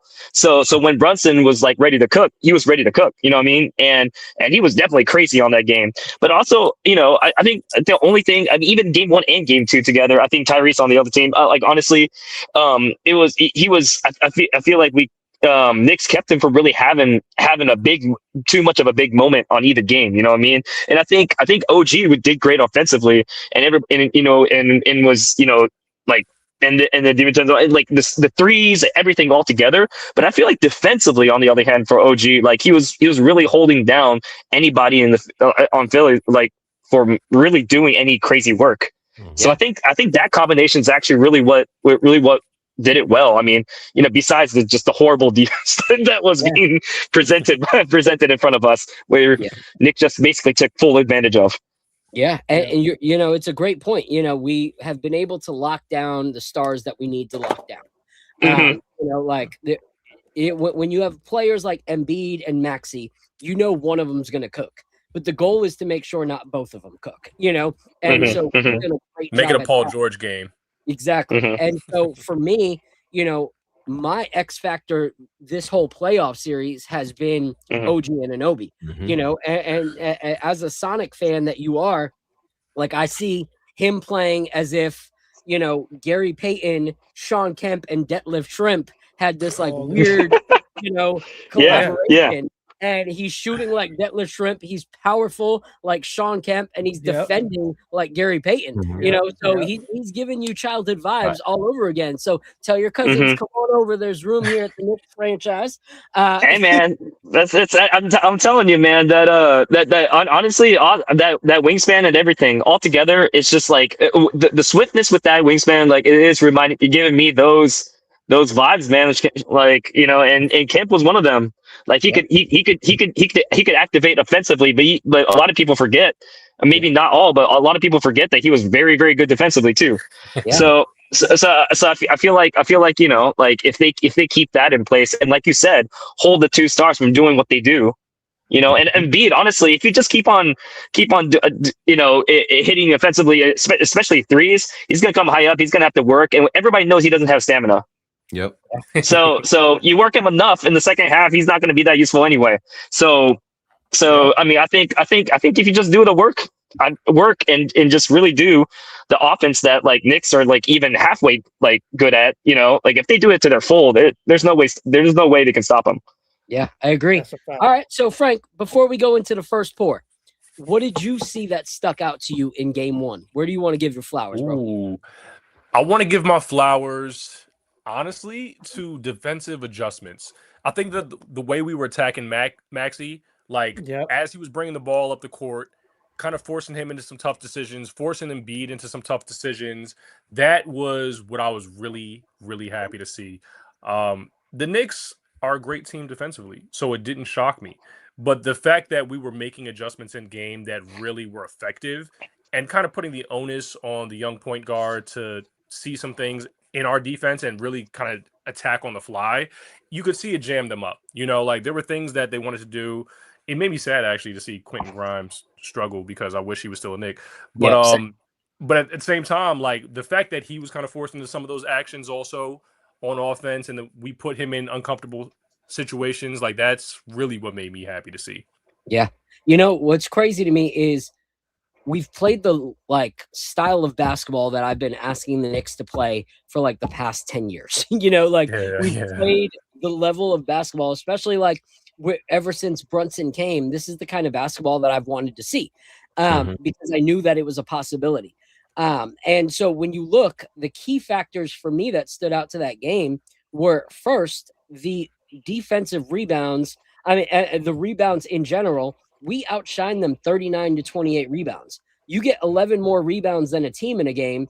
That is multiple second chance opportunities for you and not for them. Like that's going to make a big difference, especially when we go in transition and you see our guys moving with the rebound now, as opposed to everything being slow up the court. So that was a huge thing. And then the thing that I have preached from day one is assists. If this team gets more than 30 assists a game, they are guaranteed to win. The stat is like 85% of the games that we have 30 plus assists, we win. 85%. We only lose 15% of the games where we have 30 or more assists in the last like Move the 2 ball. and a half- wow. yeah, last 2.5 years. So I'm like, why would you ever That's go crazy. from that? And so we had way more assists than them. We had 34 34. assists that game, and they had 15. Like, we locked them Jeez. down. That was beautiful, beautiful basketball. And I'm looking forward to this next game that we're going to talk about, game 2. But first, we're going to go into our first pour. All right. So, Kojin, I'm going to let you lead the way on which one we need to sip first. So, there's different ways to do this because, obviously there's people that like to go by proof. They go do by, lower proof and then to higher proof. Or we can go by kind of like which one has the more delicate palate, stuff like that. But honestly, since my man Frank is here and he was the first inaugural kind of like partner on this on creating the first bottle and getting it out to the world, I want to start with the Nobunaga. Okay. Okay. All right. And Now, let's pull that up right there. Yep. Wow. Boom. yeah. So this bottle, man, is so cool. So the reason, there's several reasons why this bottle is very unique in its own way, and there's a reason why, me and kind of Frank kind of did this together for the first inaugural one. Everything has a meaning. That's the one thing we do really well, I believe, in Mugen. We don't we're like National Geographic like researchers. Yeah. For like a week and a half before we even choose what we're going to put on labels. You know what I mean? So when we thought about Nobunaga is a guy that kind of, everybody thinks of him as a shogun, but he skipped the shogun level. He went from like being under a shogun to straight being a daimyo, which is like kind of like the ruler, right? And the way he did it is because he was really smart. He was ruthless, but he was also smart in his tactics. And one of the coolest things he did was he actually was one of the first people in this war era of unifying Japan to actually use like Western weapons and Western tactics. Like he was the first one to be like, hey, they got these things called guns. We should probably use guns. They're pretty strong. You know what I mean? Like everybody, but, he was really interested in it. He's like, can we make this? Like, how can we make this better? How can we implement it into our fights and stuff like that? He also loved Western food. He's like, hey, this food, if you do this, like if you do that, like it tastes better. It might last longer, so you can take it longer in battle.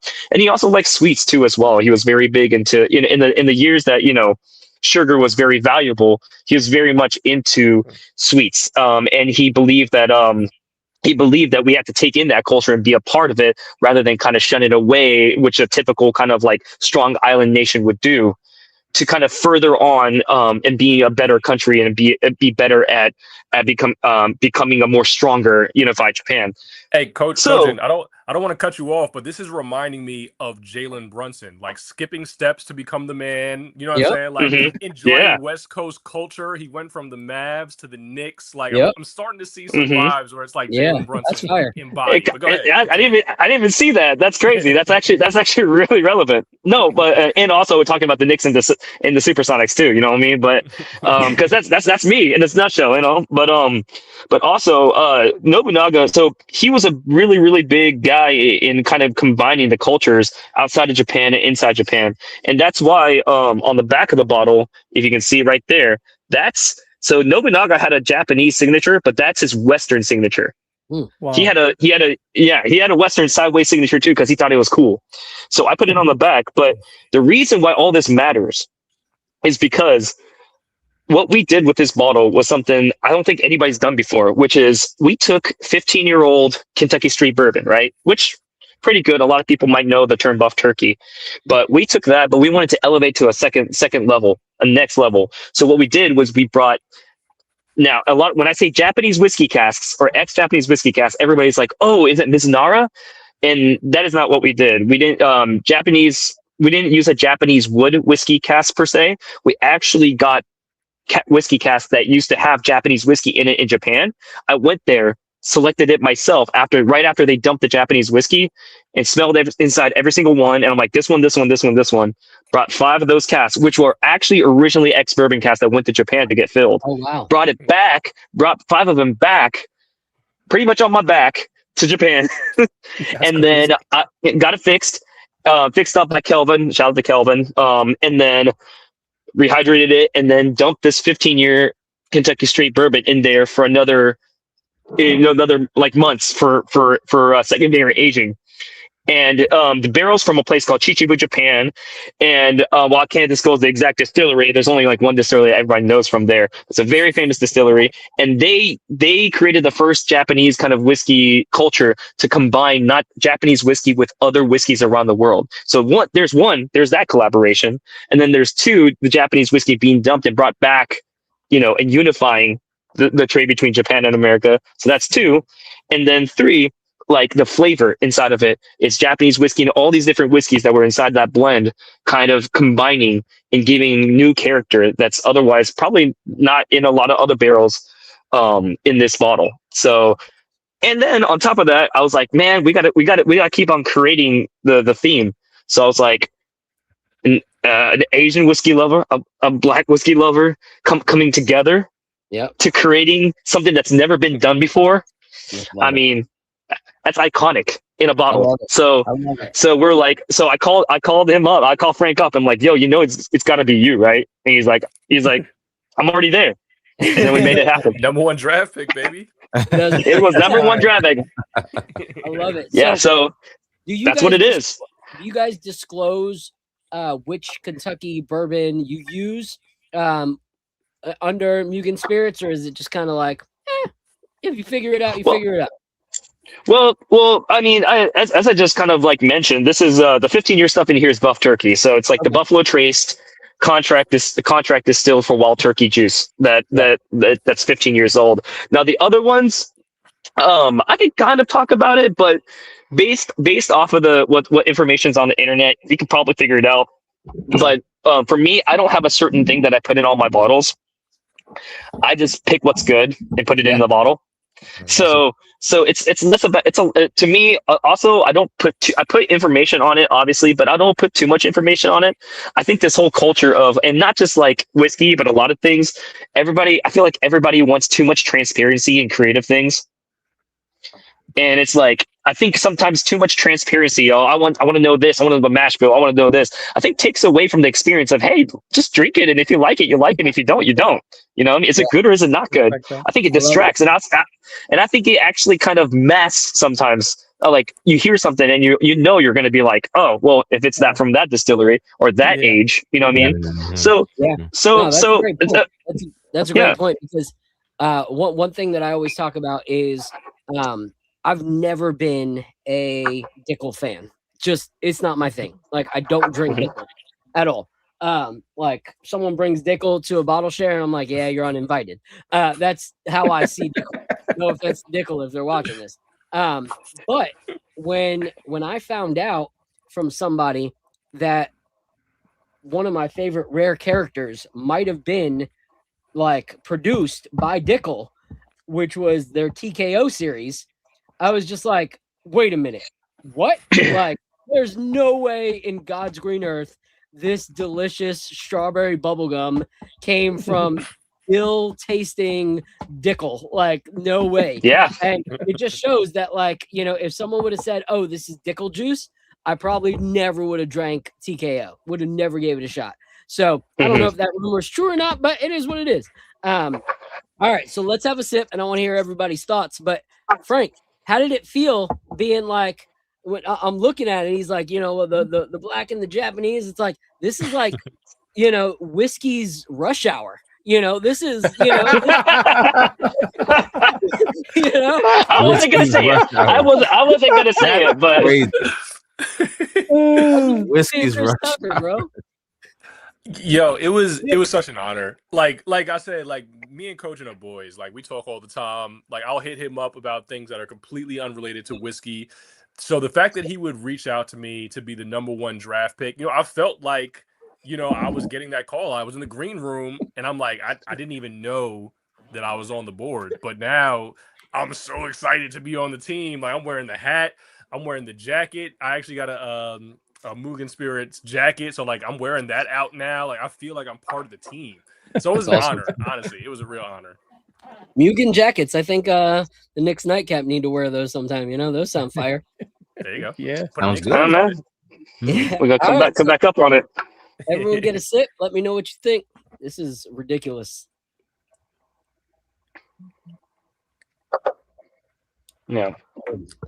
And honestly, this pour, I have to say before go, like I created this because I really wanted something that bourbon lovers could still get behind, but something that's different. Yeah. You can always make something that's different, but I didn't want to abandon the bourbon, the pure bourbon lovers too.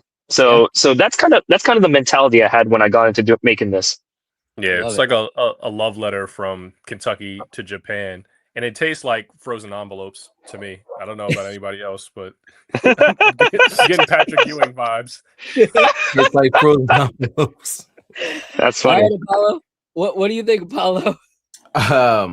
It was really, really fruity. Like, I mean, I think Yep. that's like the first thing that I got. Yeah. Like a stone fruit kind of taste. Just and the thing about it is I thought it was gonna be really like spicy, and then it was like fruit right away. Like it was the first thing that I tasted. I was like, whoa, hold on. I don't know if you guys rewinded, like the first time I took a sip, I made a face, and that's exactly why I made that face. I was like, yeah, this is really, really good, man. I love it. Yeah. Appreciate it. What is your Yeah, thoughts on Oh, go Kojin. Yeah. No. I was just gonna say, man, like one of the really interesting things about this is it just changes every single time it gets lower or more oxygen or things. So it's an ever changing bottle. So everybody might get this a different note out of the same bottle. So that's the great thing about this bottle. Love it. All right, Al, what do you get? I've noticed that happens with my bottles too. Like if you let it sit and you come back, you might get different notes the next time. When I tasted this tasted like bright cherry, but not like any other cherry that I've tasted in bourbon. Like I don't know how to describe it. This it's like I say bright because it's like such a vibrant, delicious cherry. Like, oh man, it's so good. Like I don't it's hard for me to describe, but yeah, I get a burst of cherry right here, and it's awesome. I love it. Yeah. I love it. Fire. This is so good.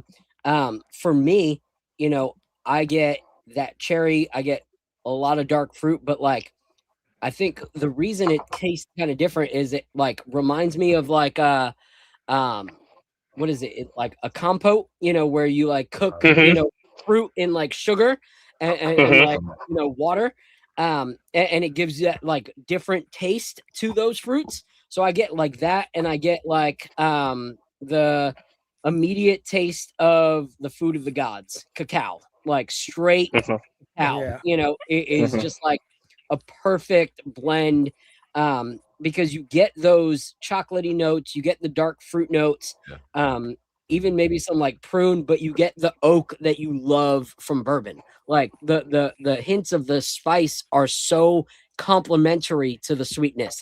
Like sometimes the oak hits and it's like it's good because it's oak, but it doesn't really play nice with the sweetness. Like this just feels like everything, and I think that's why Al is saying it tastes so different, because I think the flavor notes that we're getting from the Japanese barrels are different. It's taking the notes that we love from bourbon and tweaking them into something that we've never tasted before.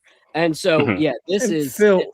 banger. Where are you getting the cacao? Because I started tasting it just now on the finish, right? Because like in the front of the palate, you get the cherry right away, right? And then after you finish it and you start tasting the finish, that's when you get the chocolate to start to come out a little bit. Is that I what get you it in tasted the front and the beginning. So for me, in the front? Okay. for me, I'm getting it like if you were to go to like a Michelin star restaurant and then have their own version of like a dark chocolate covered cherry, like you get it on that first bite and then you still get the flavors of it at the end.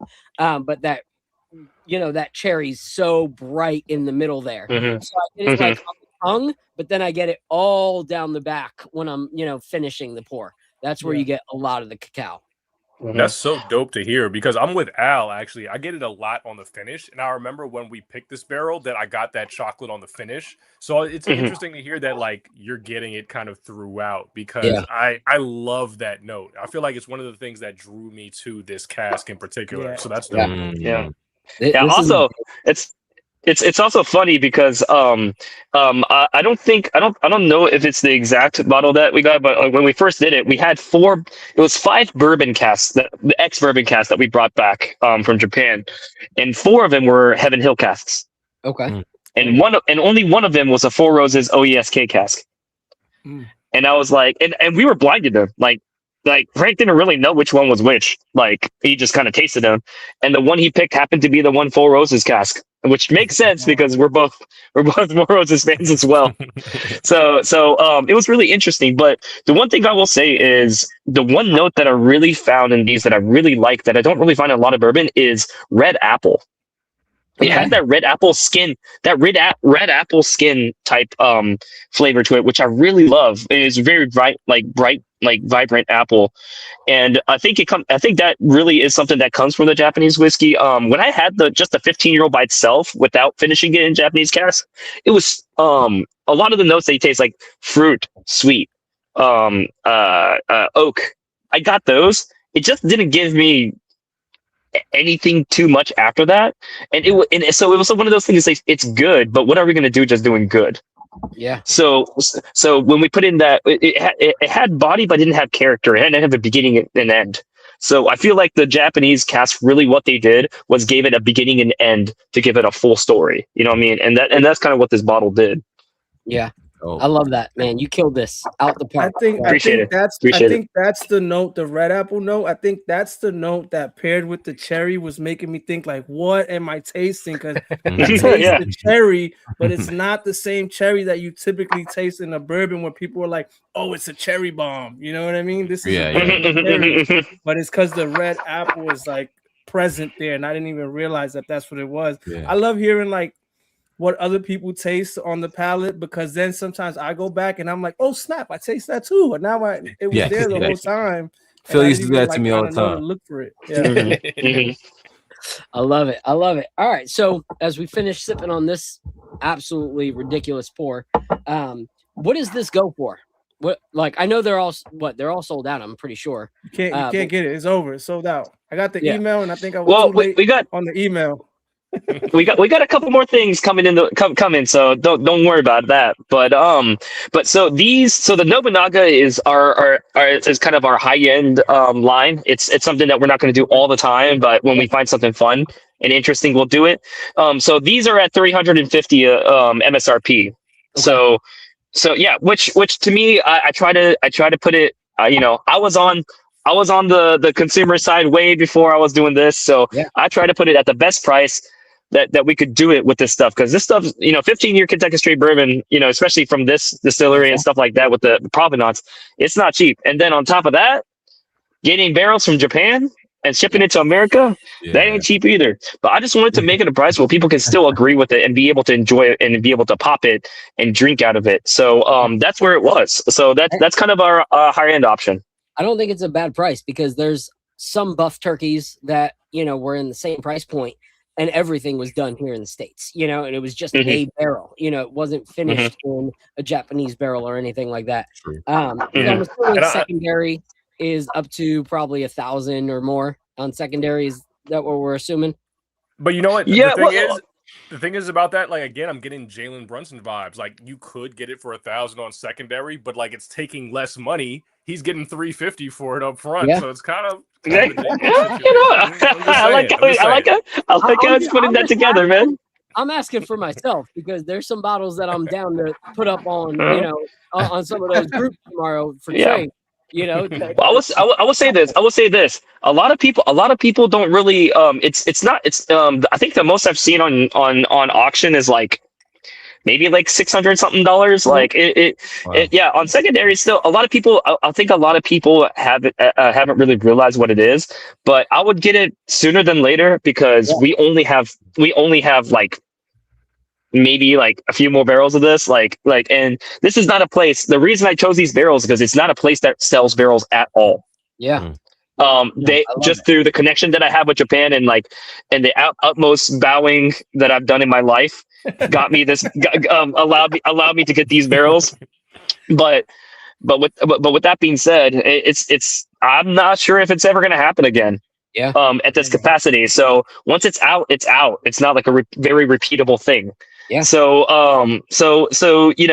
get it now when people are buying it at that, because I'll buy it at that price, because I think I would still get it at that price. I'm definitely gonna throw Good, something up man. to trade This stuff is tomorrow. good. I have some purple tops that I don't mind, trading for them. I love some purple tops, but dang, that Hey. Here's the thing: I don't want to have regrets, because I had an opportunity to trade for Frank's original Old Cassidy, and I didn't get my hands on it.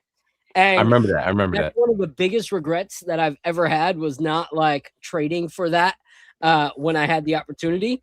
And now it's just like impossible. And they came out with another one, which was absolutely delicious, but compared to the original, It ain't Frank's. It's not Frank's OG, and so It's not Frank's OG. It's not Frank's OG. So I don't want to. I don't want to do the same thing and go, oh, I got this. But it's not Frank's, so I got to get Frank's. Yeah, right. Everybody was looking at the price of the original one, and they're like, "Oh!" And then as soon as I saw it come out, I'm like, "Bloop!" I'm like, "Get!" I was like, Buy now. I was like, "Man, buy now." As soon as I decoded what was inside that bottle, I'm like, it's out of here. I'm in it. I love it. It's only going for $3,000 on auction now, guys. Oh, yeah. It's Oh reasonable. God! Wait a minute. I thought it was. I was sold on 600. It's reasonable. I only have like 6 ounces of it left. Lost profits. His old Cassidy, his old Cassidy, not this one. His old Cassidy. So you're good, Al. Which is a great value. Yeah, which is a great value. 600. Okay. Yeah. All right, guys. So amazing pour, amazing first game. Thank you for this. Oh my God. Second game, not as amazing, yet we still got the victory. Yes, 108 We did. to 102. A little bit, concerning on a few things that we want to talk about. Talked to the guys earlier about like some topics we wanted to hash out. And the first one I want to say is talking on a positive note. So shout out to my girl B. She's absolutely in love with this guy. But Mikal Bridges, he has been the Dr. Jekyll and Mr. Hyde of the New York Knicks. In the playoffs, I mean, in the regular season, Yeah. he looks like Doug Funny. And in the playoffs, he becomes Quail Man. Like, I don't know what the heck, happens with that guy. Sorry, that's my old Nickelodeon days, dating me. But I don't know what the heck happened to Mikal Bridges, but he became a different player as soon as the regular season ended. So I got to give him his props. And here's the thing. I said in the regular season to Al and Apollo, I said, listen, if he shows up, I'm all down with like ignoring everything that happened in the season. Like I'm okay with ignoring the tragic situation, dumpster fire that he was in the regular season. But if he doesn't show up in the playoffs, I will fly to New York and pack his bags for him. But he has shown up and he has earned his keep as a New York Knick and has delivered in that Hawks series. And even more so, he's not just delivering defensively now, but he's also contributing offensively. So I'll go to you first, Al. What are your thoughts on what you're seeing from Mikal Bridges?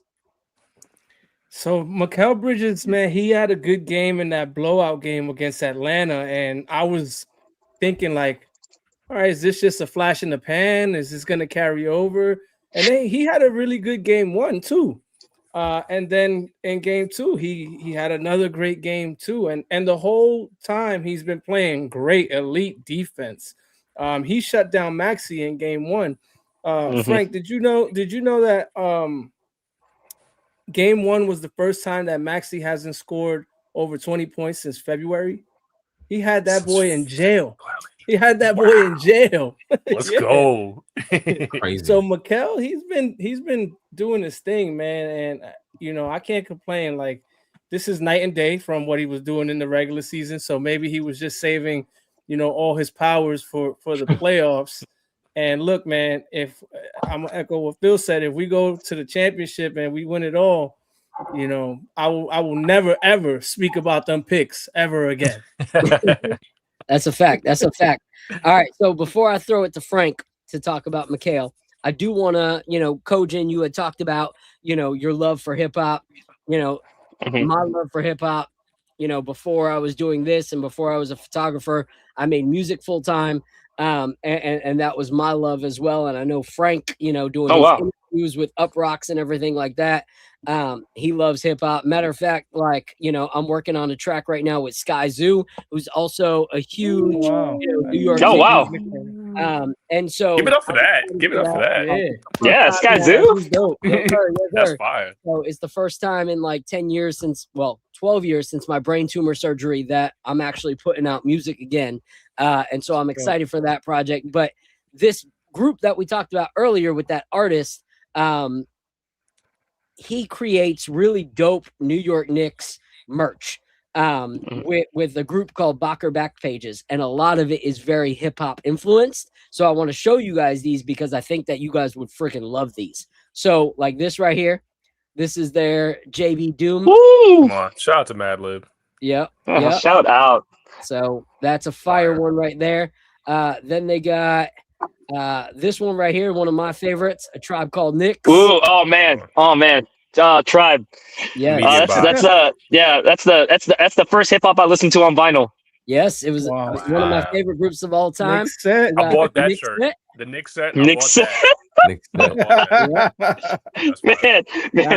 Man, as a generation that touched on a little bit of that Dipset days, that's hilarious. I like this one. I like that. This one's a fire one.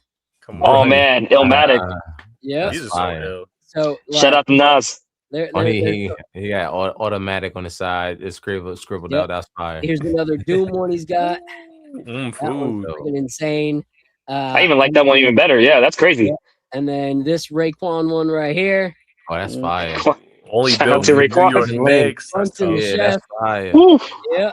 And then this one right here. This little Mobb Deep one right here. That's sick. Fire. Wow. This Liquid Swords one is insane. Yeah. The woo. That's crazy. Yeah. I think we need the Liquid Swords for every single series. Like we need the Atlanta one. We need the Sixers one. Oh, Josh Hart. Get chips and die trying. Get chips and die trying. This one's fire right here. This little Lloyd Banks one right here. Oh no, man. Oh, that's fire. Mobb Deep. Yeah. And then I don't care about that one. Where's the other ones that I wanted to show you? So far, there's two people that I'm not seeing. That's New York that I'm getting sad about. Tyler the Creator. Okay. I need a Busta Rhymes one. Oh, Extinction Level. And I need Rakim. Big Brun. I need that's. Yo, why he making? Oh, Big Brun. Dude, that's crazy. Why they making fat? OG Unit. Honey buns in his OG Unit.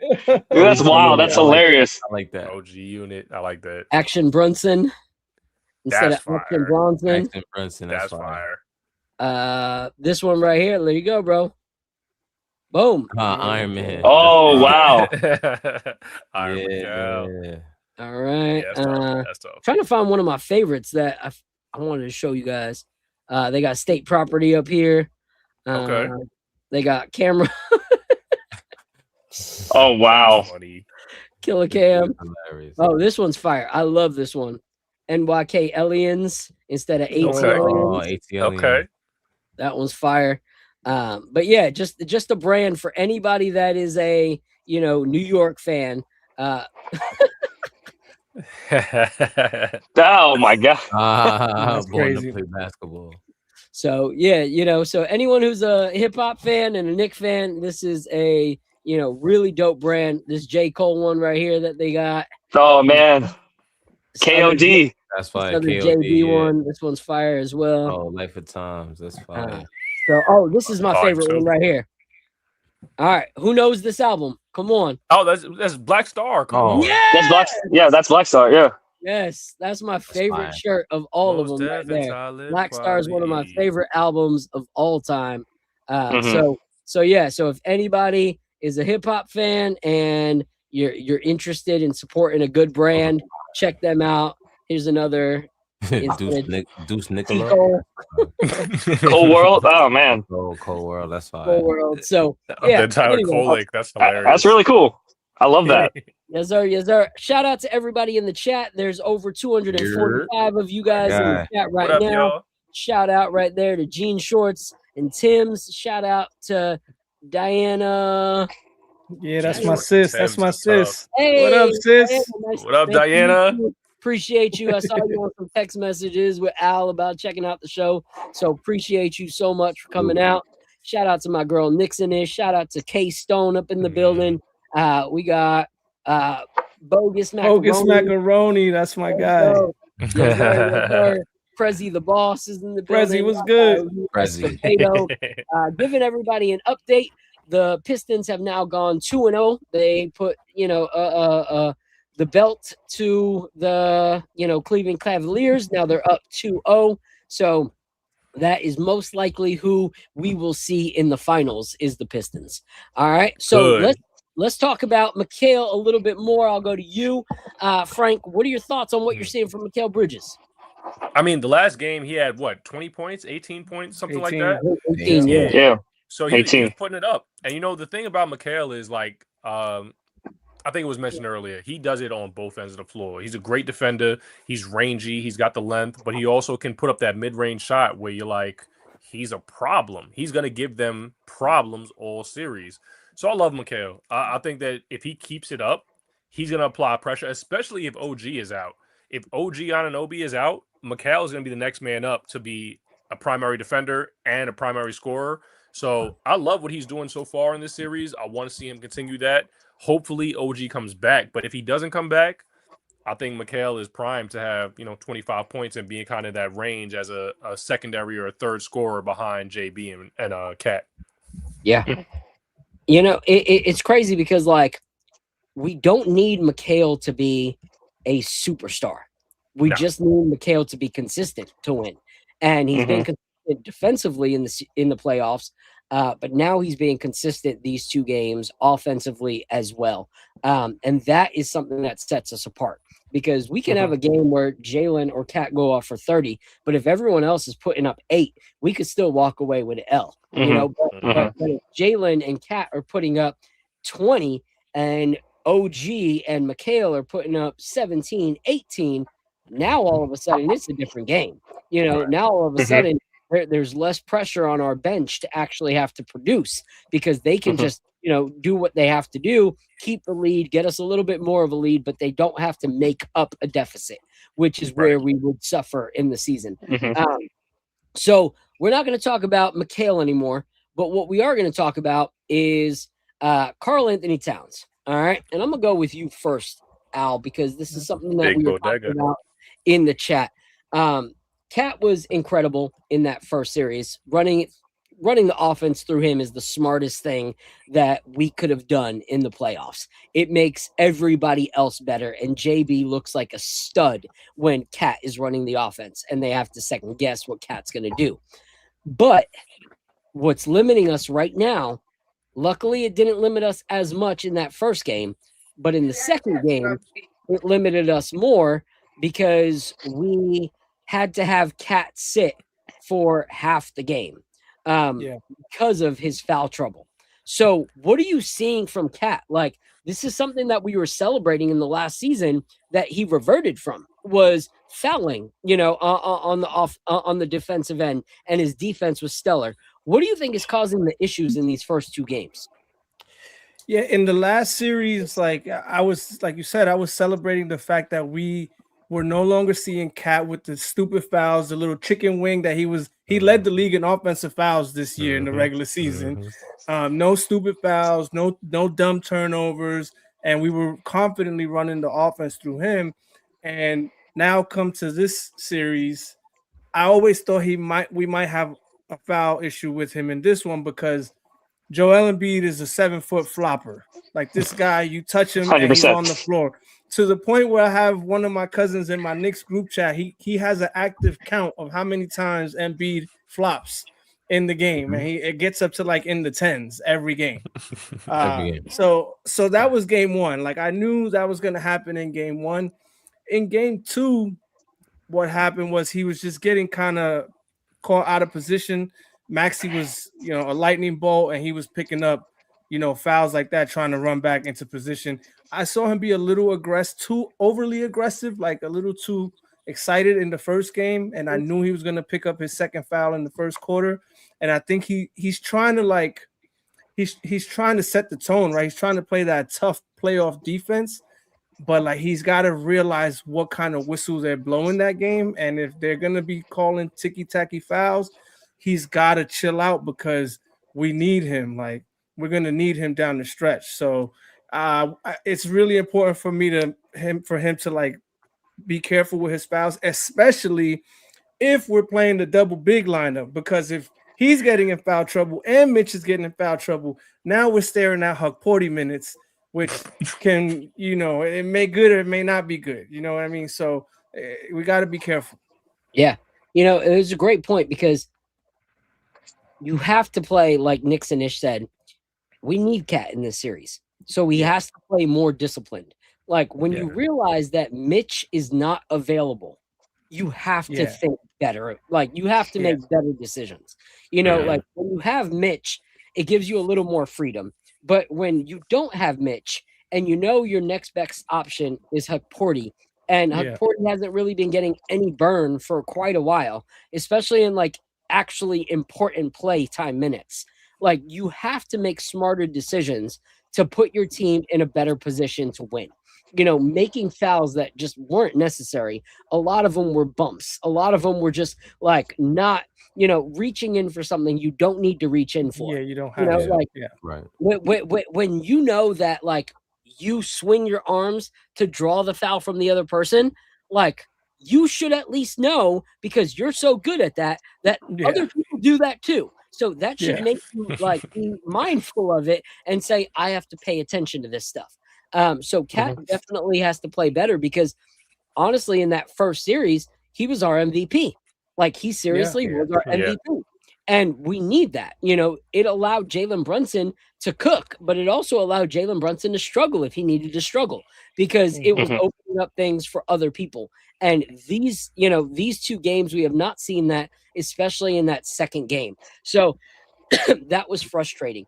And so for me, I think that, Cat is very, very important and he needs to get that under control. So Kojin, I'll talk to you about what you saw in that game. What did you see in that series as opposed to the other that you think like kept Cat a little more loosey-goosey with how he was defending and not really mindful of what could, happen with what he was doing? I think the foul trouble was kind of scary because like in a series where you don't know what's going to happen in terms of player arrangement and also just injuries, like it happens all the time in these series. Like you can't be especially in series 2, like you can't come on, like you can't be that everywhere and expect that that's going to last the whole time. And second of all, another thing that like I really do want to mention that I kind of saw throughout game 1 and game 2, or rather like game 1 versus game 2, is game 2 there was a lot more careless shots a little bit, I felt, in my position. I think game 1, like Brunson's killing it. He was making, I think it was like 70% of his shots. And then the next game, Cat's making like maybe half of his shots, and taking weird ones when he could have just kind of stuck to just more steady classic stuff, more safe stuff per se. Brunson was not hitting everything the way he was in game 1, and overall, I just think the average just field goal percentage was just kind of dropping a little bit, and I think it's a little bit careless. And although I do think that he really kept his defense with, especially like Maxey, I think he still kept it to a certain point, and that's that defense that they stuck to really allowed them to win this one. But But man, they're gonna have to move the ball around a little bit more, and they're gonna have to shoot a little bit. I mean, even if they shoot less like field goals, they just need to have a little bit more consistent scoring, because without that, it can really easily slip away, like it almost did in game 2. Yeah, and you know, it's a great point, because it all stems from who our MVP was in the first series. Like the reason that you saw Jalen Brunson suffer in that last game, like consistency wise, shooting 42% for the night, was because Cat was out for more than out for like 20 something minutes of the game. And when you have your other main scorer, and some of those minutes OG was out with you know what was happening to his leg. So when you have your main guy that people are having to question in, you know, the last series and in game 1, and he's not on the court, now you're relying solely on Jalen Brunson's offense. And Jalen Brunson doesn't create for his teammates as easily as Cat creates for his teammates. And when Cat is facilitating, it makes JB's shots that much easier. It makes it more of a wise shot. JB actually second guesses whether it's a right shot or not, as opposed to when he's the one dribbling with the idea, I need to score. And so Cat being out makes us suffer in those minutes defensively and offensively. Put them in a poor position. And we're going to talk about some rotation stuff. I see, you know, Knicks and Ish has some comments that, you know, I completely aligned with her, that I talked about with my girl Ebony. But first, we're going to go into this next pour, and then we're going to talk about this OG Anunoby situation and what Mike Brown can do in this situation. So let's go into this one. This is the Yokai series. This is the Cuckoo 9-year. This is 2016. So has this been released yet? So this is our new 2026 series that we released of the Yokai series. And the first one we did kind of a masculine, very like, you know, warrior energy Tengu. And so the next one we decided, hey, we wanted to do something a little bit more on the complex, more kind of feminine energy side that's a little bit more delicate, a little bit more of those adult bitter type notes, something that kind of tastes almost like a breakfast for dinner. So you know, and that's why I chose this series.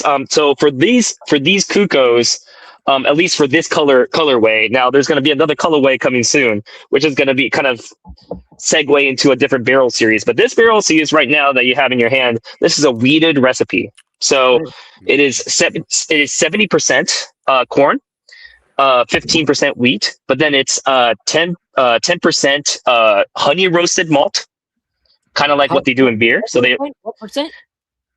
10% honey roasted malt. Okay. And then 5% distiller's malt. So 70, 15, 10, 5. So it's not really a 4 grain, but it almost kind of is a 4 grain in a sense. But it just, and they're all in Kelvin barrels. So you're already going to get that dark, like luscious kind of mouth feel, and those tobacco-y, leathery notes that you will often get in a high char Kelvin. Oh, I'm not familiar with the Kelvin. What's the Kelvin? So Kelvin barrels. So Kelvin is a Kelvin Cooperage is a company that makes barrels in Kentucky, and they're just experts at it, man. They make really great handmade barrels that really give that really, you know, and they really concentrate on the seasoning of the barrels, which is, you know, really letting them rest in kind of nature and getting like kind of letting that the wax kind of like dry on, like the homogenization of the wood inside of it, and that's going to be the barrel, like and overall like scientific characteristics of that barrel that makes, you know, bourbon sweet and very caramelly and tobacco in a sense. But they're just kind of an expert in it. They're a really big expert in the field in terms of cooperages. And a lot of times when people hear, like, if they have a bunch of the same liquid, and they'll be like, oh yeah, and this is a Kelvin barrel. It's actually happened at places like New Riff, which is pretty interesting. But people will be like, can we get the ones that are Kelvin barrels? Because most of the barrels, a lot of the larger produced barrels came from somewhere like ISC, Independent State Cooperage. But there's some Kelvins. There's another company called Canton. There's a lot of different more smaller independent cooperages that are out there, and Kelvin's just one of them. Right in the heart. They're in Louisville, Kentucky. You can visit them, and they just do really great work making great barrels. So what's the chart? You said this is a chart barrel. Yeah. So I believe it's a Char 3 Kelvin barrel. I noticed as soon as I poured it that this is darker than the other bourbon. Look at that! Look at that color, This guys. is so nice. Oh my god, it's crazy. That's sexy. That's sexy. Oh, hold on. What is going on here? That's what made me make a face a second ago. Oh man, that's my brother-in-law, man. Oh, come on, man. Boo that man. Can you put the booze on? Yeah, No, I just saw what that was said. I'm like, man. Like, wait, are the Heat? I'm kind of Heat in the playoffs? Thank you. Keep going.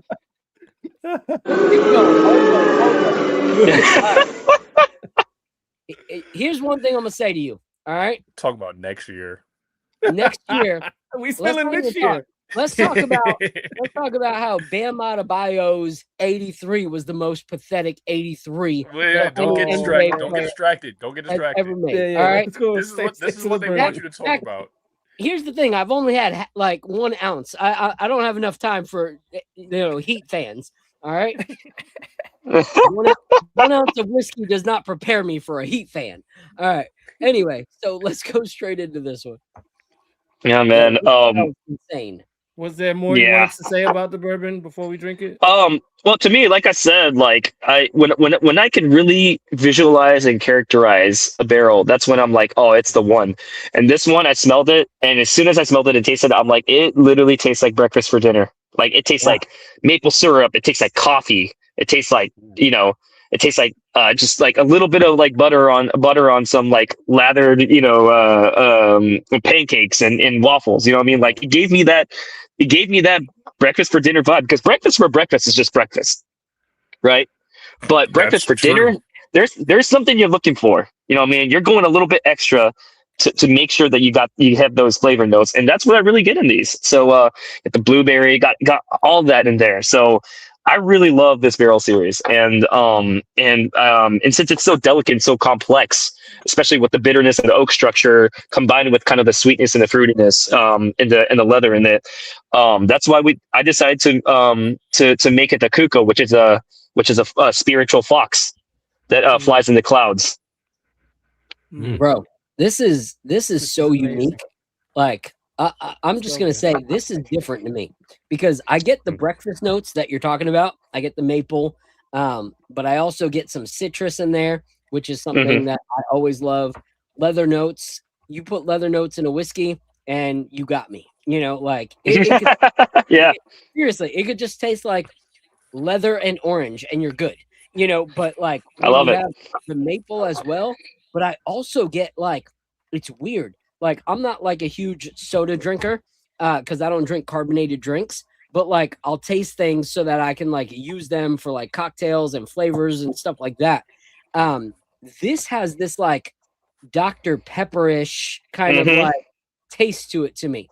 Like, like it's like if I was sitting at IHOP with a pancake and some syrup, some honey. Hey, don't knock not IHOP, Waffle House. All right, let's go. Okay. We're good now. We're good now. So I'm at Waffle House. I'm having a pancake with some syrup, some honey, some orange, and drinking some Dr. Pepper.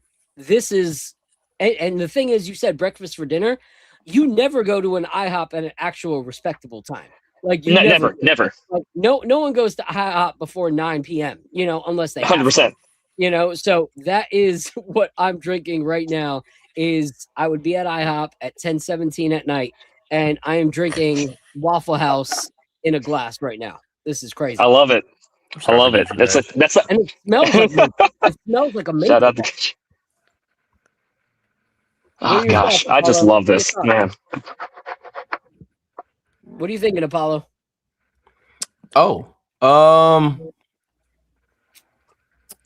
I get that orange kind of taste that you had mentioned. It's kind of like I was gonna say like an orange peel, but I wouldn't say necessarily orange peel. I'm trying to taste the Dr. Pepper. I don't taste the Dr. Pepper, but I am kind of getting like a chocolatey kind of note to it in a way. So like a mix between like a citrus, orangey, and a chocolate, like a dark chocolate. I'm getting those kind of notes there. All right, I get a little. I get the citrus. I got the Dr. Pepper. Once you said it, it was hitting me. On my second sip, I kind of lost the Dr. Pepper. I hate when that happens. Yeah. Definitely get the chocolate in there, the caramels. You could taste the char. But on the finish, I'm getting a weird it's like ginger, but very light, very light. I could taste. I think that ginger-like note to me is like a culmination of what the notes previously, that were mentioned, kind of like the root beer, Dr. Pepper type like licoricey flavor combined with like that dark fruit and medicinal type of thing with the leather. I think all that combined, it almost has that like, when like not even like raw ginger, but like when you're having like a ginger tea. And you get that like honey ginger note to it. I feel like that's that little bit of like earthy, but also kind of like a warm, spicy vibe to it. Like I understand what you mean. I taste that in there too. I forgot to mention when I said the char, when I said char, I meant to say the leather, those leather notes. You get those leather notes, and that's actually one of Phil's like favorite notes. So I know he's loving this one. I had a question on this. Is this one any easier to get? Tell me this is easier to get than the other one, please. No.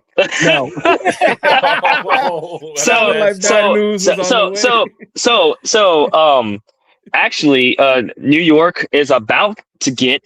Actually, I shouldn't say New York because I gotta put respect on it. Shout out to Tony. Their group in Jersey did a pick of the series, one of the last picks that we did of the series. So shout out to them. They'll probably have their pick soon. But besides the pick, we're gonna release more on the website, but from our website as well. So sign up at mugenspirit.com and you'll get the emails. And y'all know if you're also anybody here signed up, and I'm pretty sure a lot of people are. We don't really spam anybody. We tell only people important information like when the bottles come out. And then when we got dope merch, that's about the only time we email anybody. But sign up and you'll get it. But I will say, our first release that we did of this of this series, it sold out in unfortunately about I think 12 to 13 seconds. So I need to invest in a bot to get one of these. I mean, you can try all you want, man. But it's funny because like you say that. But my girlfriend who doesn't even do bourbon like that wanted a bottle, so she got on and she kept on refreshing and she got one. So look, it's not impossible. You just gotta be on it. Okay. You just gotta be Coach's girlfriend to get it. Look, I didn't give her any advice. We weren't even in the same area code when she did this, so no help. But honestly, and we try to be fair. We release at the same time online, at same day, same time usually, and we're gonna have a couple more. So don't worry. But don't worry about it. You'll be able to probably. I imagine you'll be able to grab it. And if at the end of the year you're like Kojin, you lied. I couldn't get any bottle. Then I'll personally get another sample that y'all can share with you and your friends, and I'll send it to you. Okay. All right. I will try. Right. But only if you try. Phil, keep him honest. If he doesn't try, if he doesn't try and he comes asking for me.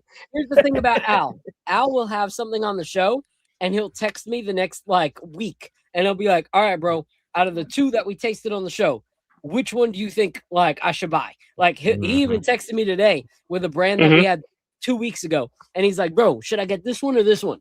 So he will. He is that kind of guy. Okay, cool. Yeah. All right. What store in Jersey is Tony doing the pick with? So he's doing it through. So he's doing the pick through, and I don't want to speak too much into his business because I know he's got his own plan with a steady pour. But I believe he's doing it through Taste Select Repeat, in partnership with Taste Select Repeat. So it's gonna be through that group. I don't know which store they're gonna throw it to after that, or if it's just gonna be one of those things. But and you just gotta hit up. You gotta hit up the ASP people, man, and you gotta let them know they're the ones that control it from here. I got them the barrel picks. They were fire. They picked. I did the huge event at Copper and Oak. Shout out to the guys over at Tomo. Copper and Oak in Manhattan. Yeah. Tomo. Shout out to my homie Tomo-san. Shout out to my homie John Ober. Shout out to Tomo. Dude, Tomo's real, man. Tomo's the shit. He's another fellow Japanese whiskey lover like myself, and he runs that store. He runs that bar. So and John Ober, who also speaks Japanese, has lived in Japan. Copper and Oak in Lower Manhattan. Okay. Do they have like TVs at that bar? No, sadly, no. Sadly, no. But there's more. I've seen multiple people. With their phones watching TV while drinking whiskey. Because if we make it to the finals, we want to do a Knicks Nightcap live night at a spot out there. And I was gonna say, if they did, I just need a spot worth doing. I got you. Well, I was about to say, Frank's the one that would know this. Yeah, I got some great recommendations. We'll talk, Phil. Okay, we'll talk after. All right, so. All right, cool. So this pick is ridiculous. I just texted Tony and I said, "Don't you dare put that on without me knowing." Because I need that pick. Like, absolutely need that. That pour was seriously. That's everything that I fangirl about whiskey. Like, straight up. Like, these guys know. Like the leather, the orange, all that, the maple. That's my jam. And I don't know how you don't get the Dr. Pepper because I get that every time right at the finish. I get it. I get it too. I get that Dr. Pepper almost root beer like finish. I get it too as well. Yeah, I get that at the end. I'm like, dang, that's delicious. And also, not to be a shameless plug, but a lot of people have been expressing like how you get like your stuff runs out so quick, or it goes here, it goes that, because we don't produce a lot yet. We really handpick our stuff that we release, but we got our first small batch. I think this is the first podcast or kind of media outlet that we talk about it. I actually talk about it. I debuted in Japan for the first time, but we have an Oni, Yokai Oni, which is like a demon. Crawling demon that groups around. Our first Oni small batch. It's a fantastic small batch. Our first blend that my personal first blend that I put out, and it's coming out soon. And there will be a lot more bottles of that since it's a small batch. Still not the craziest batch, but it's going to be a larger batch. So look out for that, and hopefully that will be on retail shelves within the year. So as well, nice. I don't know how many, because it's kind of be a collaboration between retail and then our website as well. And a lot of it's actually it's our first bottle going to Japan for retail as well. Wow, I love that. And our brand is on the back of every bottle, like Frank mentioned. It says "A Love Letter from Kentucky to Japan" by Mugen Spirit. So that's what this brand is. It's us from Kentucky, a guy in Kentucky, an American guy in Kentucky, a Japanese guy grew up American Kentucky, looking and writing a love letter with bourbon, including the history with the 80s and the bourbon glut and how Japan kind of saved bourbon. All that included, it's us writing a love letter from Kentucky to Japan. So it can't be a love letter if we don't send him anything. So it's gonna be a great time.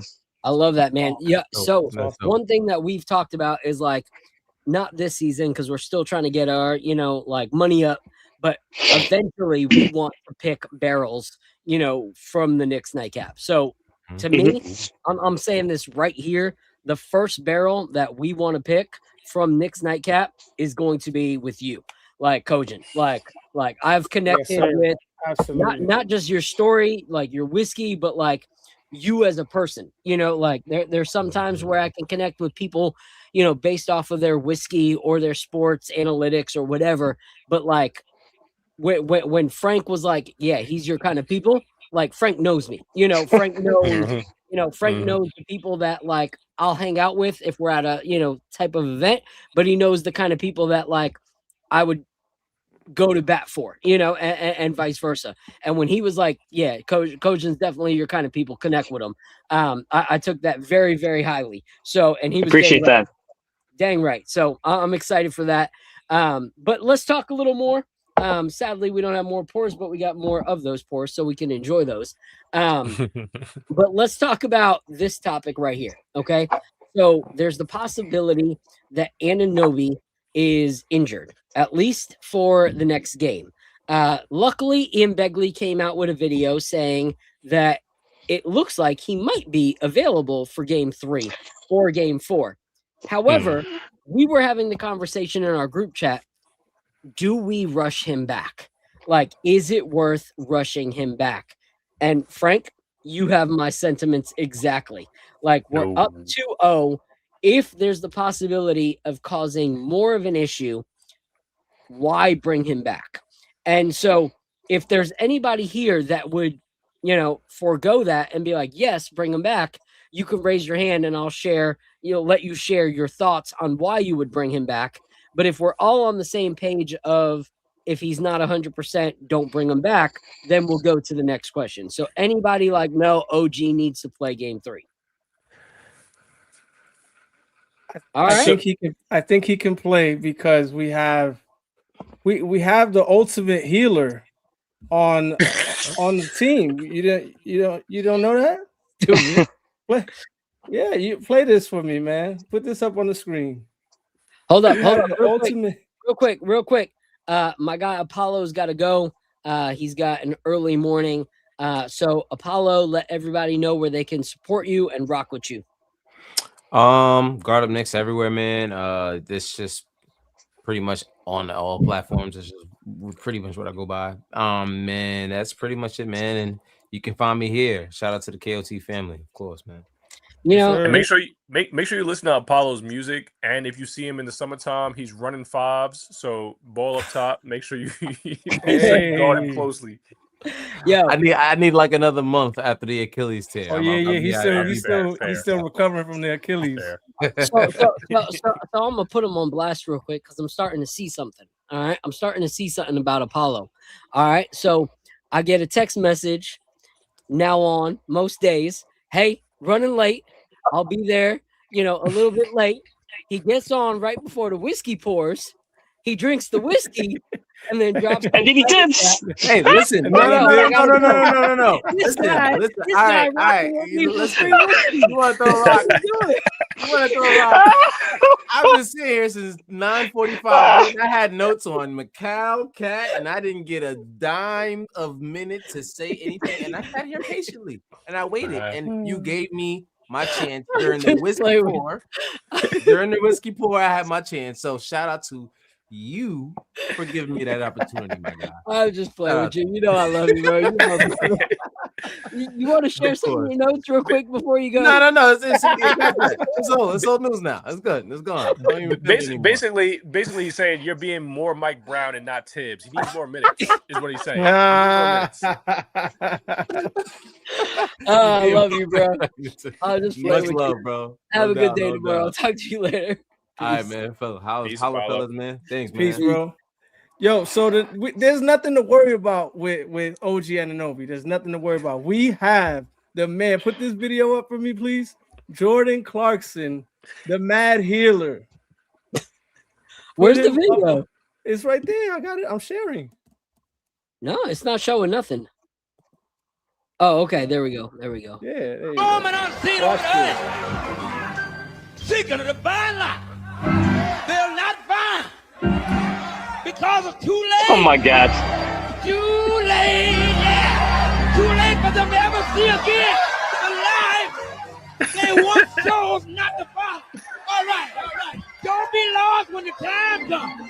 While the day of the Lord cometh as a thief in the night. I am dead.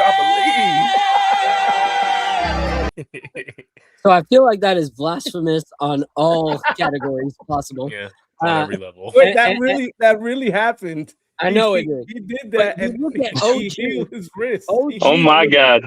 OG looks like he is about to erupt. Like OG's face in that whole thing was absolutely crazy. I don't know what like OG was like, what is happening and why is this happening? OG felt something there. He was worried. He was worried about what was going on. All right, but share your thoughts. Besides your yeah, I'm just joking. I wouldn't play him. I think we have a good chance Frank of winning. raise his hand, so let's hear Frank. Oh, my bad. Go ahead, Frank. Well, I raised my hand to say, am I ambitious? Yes.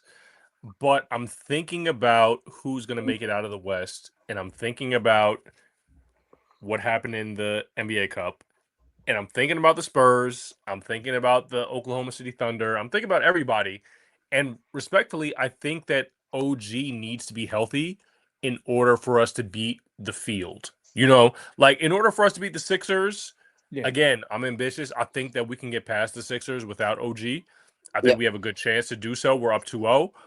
But looking forward and looking at the Pistons, you know, looking at the prospective favorites out of the West, I think we need OG to be healthy. So I wouldn't rush him back, which is why I raised my hand. I just wanted to say I don't think we should rush him back because I'm looking at the field and not the Philadelphia 76ers.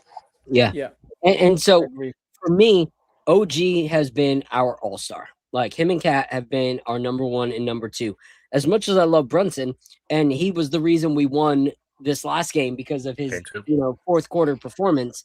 But overall, for the whole playoff so far, it's been Cat and OG.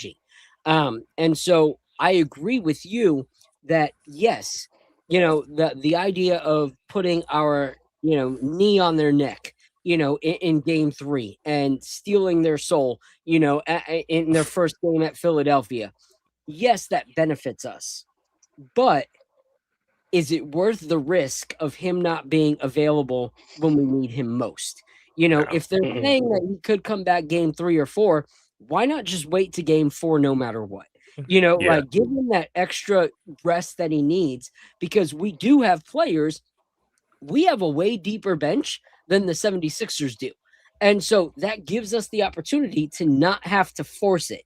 And so for me, I wouldn't force it at all. Like my girl Nixonish said, like next man up, like bring your next man up. And so for me, I want to talk about the next man up. Like who is that guy if OG can't come? And so for me, if OG doesn't play and we go with, something like the, double bigs for the lineup or whatever, or the other option that I think we need to do, what do we need? We need someone more so defensively than offensively to fill that role. Because Mikal is at least contributing offensively, but we want to make sure that we don't allow Paul George, VJ Edgecombe to go off. And so for me, the guy you bring in to that position when OG is out, and he can even play minutes against Joel Embiid if Joel Embiid is back and frustrate the living daylights out of him, is Jeremy Sohan. And the reason you bring in Jeremy Sohan is because his defense is insane. And my guy Joe knows exactly what I'm talking about. His defense is insane, but he also frustrates the living daylights out of you. Like you see how Maxey and Edgecombe especially reacted to Sohan's comments about them not getting blown out. He gets under people's skin. And with someone like Sohan, you can allow him to play hard defense that frustrates a player, and you don't care if he gets fouled out. Like, you really don't. Like, with Mitch coming back and Cat being healthy, now you play Sohan minutes on Embiid that frustrate Embiid, allow him to foul Embiid if he needs to, but that allows Cat to not get into foul trouble. Sohan opens up a lot of opportunities for our other 2 bigs to stay on the court a lot longer. And in the open court, which we've been doing great with our rebounds, he can score in an open court. Like he's not going to create for himself, but in an open transition, he can get the bucket. So for me, Jeremy Sohan is a perfect plug-and-play player in this situation with OG gone. What are your thoughts, Al, on how we adjust with this roster? I wouldn't do that. What I was going to say before that, though, is I went a step further and I said, sit OG game 3. If we win game 3, sit him game 4.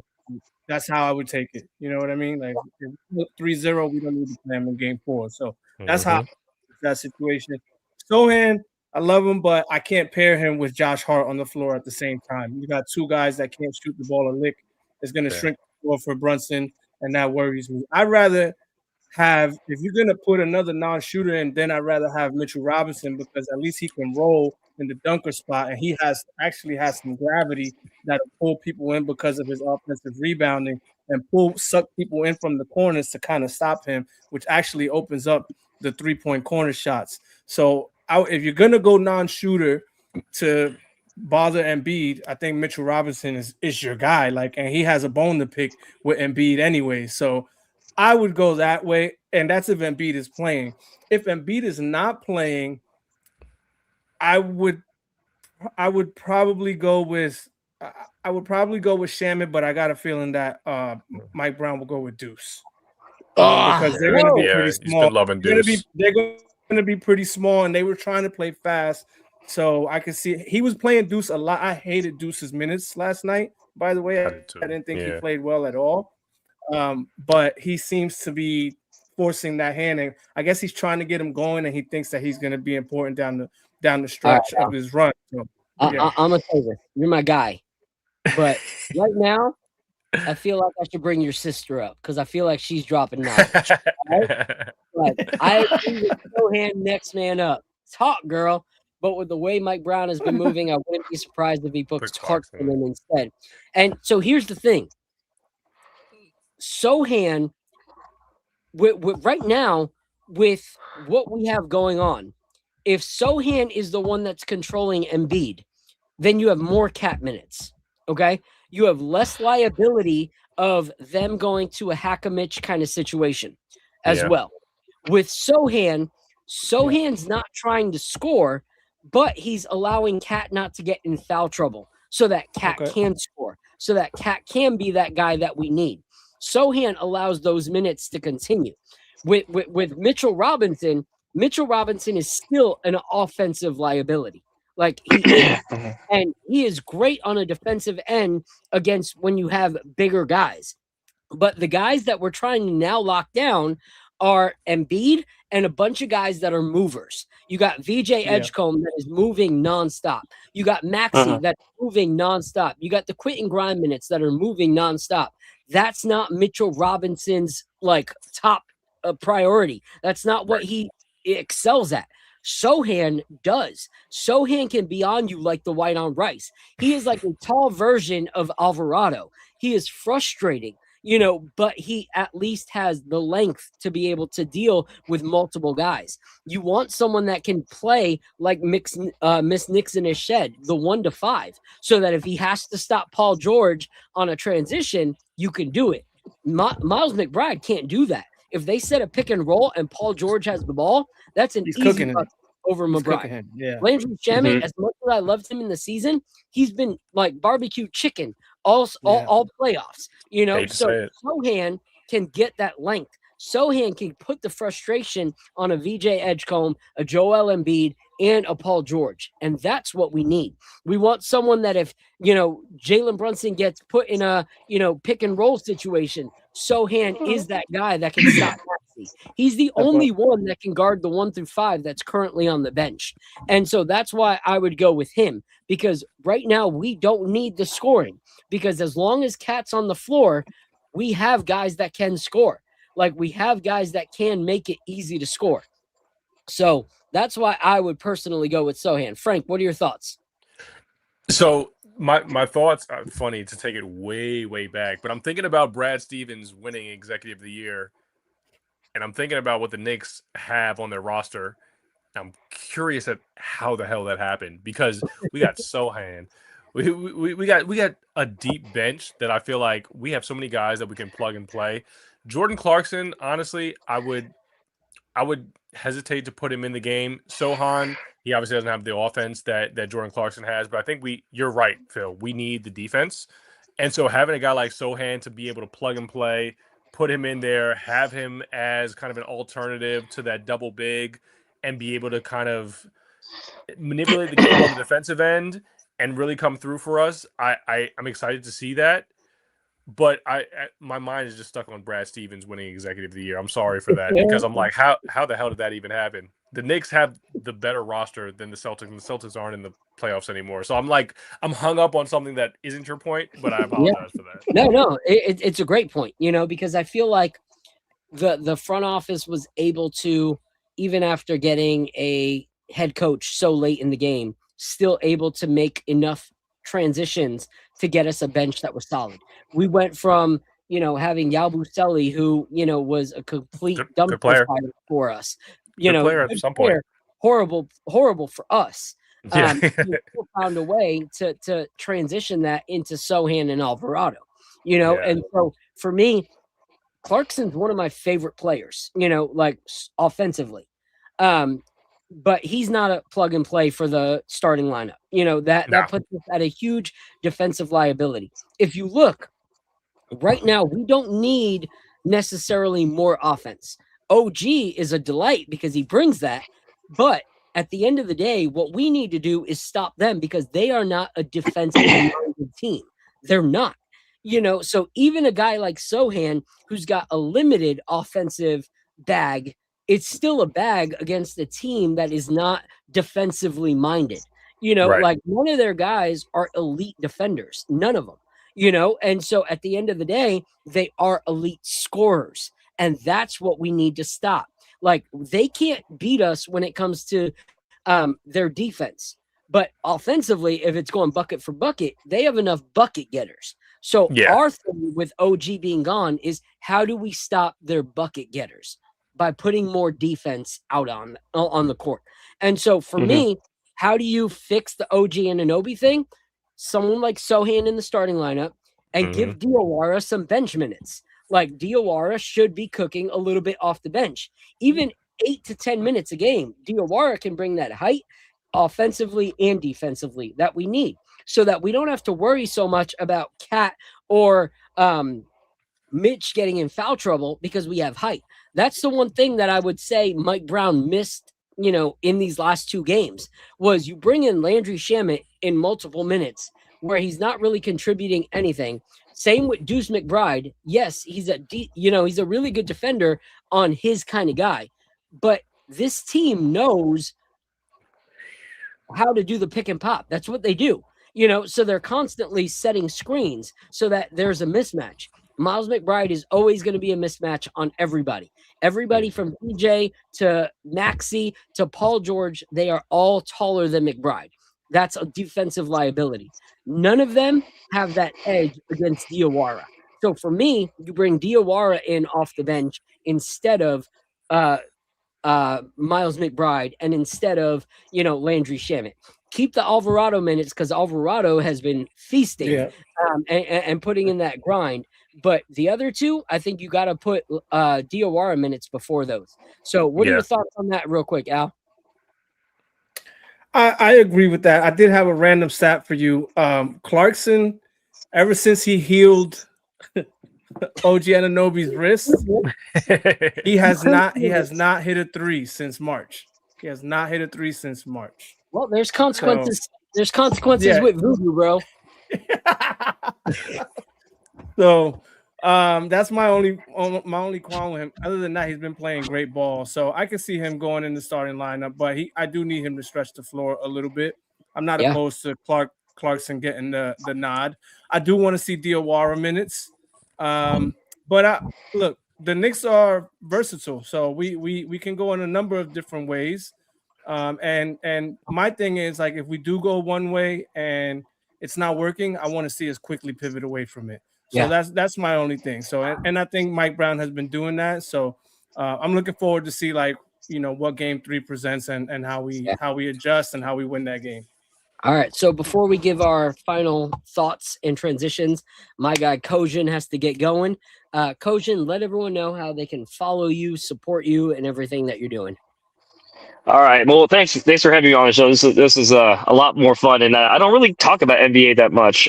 So this is this is like a fun time. It kind of gave me back into when I was a kid, talking to more about basketball. But I mean, I'm always on Instagram at Coach and Tashiro, my full name. I try to keep it not confusing. In terms of Mugen, it's the easiest way to get a hold of bottles or kind of keep up with what's coming on. We just released a brand new website. It's kind of has its kinks and stuff, but I love it. It's beautiful. Mugen Spirit, Mugen Spirit.com is how you get there, and you just sign up and you'll be on the list. We also have a Discord for Mugen Spirits, so you can get on there, and we also have a lot of conversations on there as well. Also, to say one thing before I get off, I didn't think that the whole comment about Mitchell Robinson was that bad of a comment. I know I get what you mean, but like at the same time, I mean, like if you're talking about points, nobody's putting that much points on the bench right now. You know what I mean? But I do like the fact that Mitchell Robinson's 7 foot. I mean, he's big, and he does get rebounds. Yeah. So that I didn't think that was the worst idea, but I get what you mean. I get what you mean, Phil, in the sense that he's not really a switch. He's just posting, you know what I mean? And if you had someone big and tall, you know, to kind of like, you know, repost up for, you know, I get it, but I just wanted to say it wasn't the worst idea. I didn't think it was the worst idea. I didn't think it was the worst idea. Here's why it's a bad idea. All right, and then I'll let you know. Here's why it's a bad idea. Because you know, sometimes you don't get the notes that you know that are there. You know, the same thing here with basketball. The apples, the cherries. Yeah, you know. Yeah, educate me. Here's the Dr. Pepper for you. All right.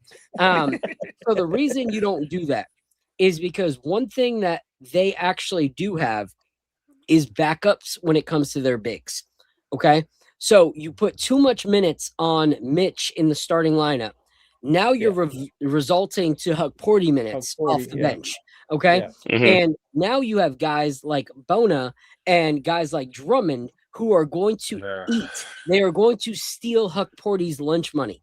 Like they are going to make a fool of Hukporty, because Hukporty is good when you need him in certain scenarios, but to rely on him to run your bench when your bench is already struggling is not going to work. So Mitchell Robinson, as great of a presence as he is, we need him off the bench, because if Embiid does play, Andre Drummond is not a bum. Andre Drummond could start at other teams. Like even in his old age, he could still be a starter at 60% of teams in the NBA. So that's why you don't put both of your bigs in the starting lineup. You're right.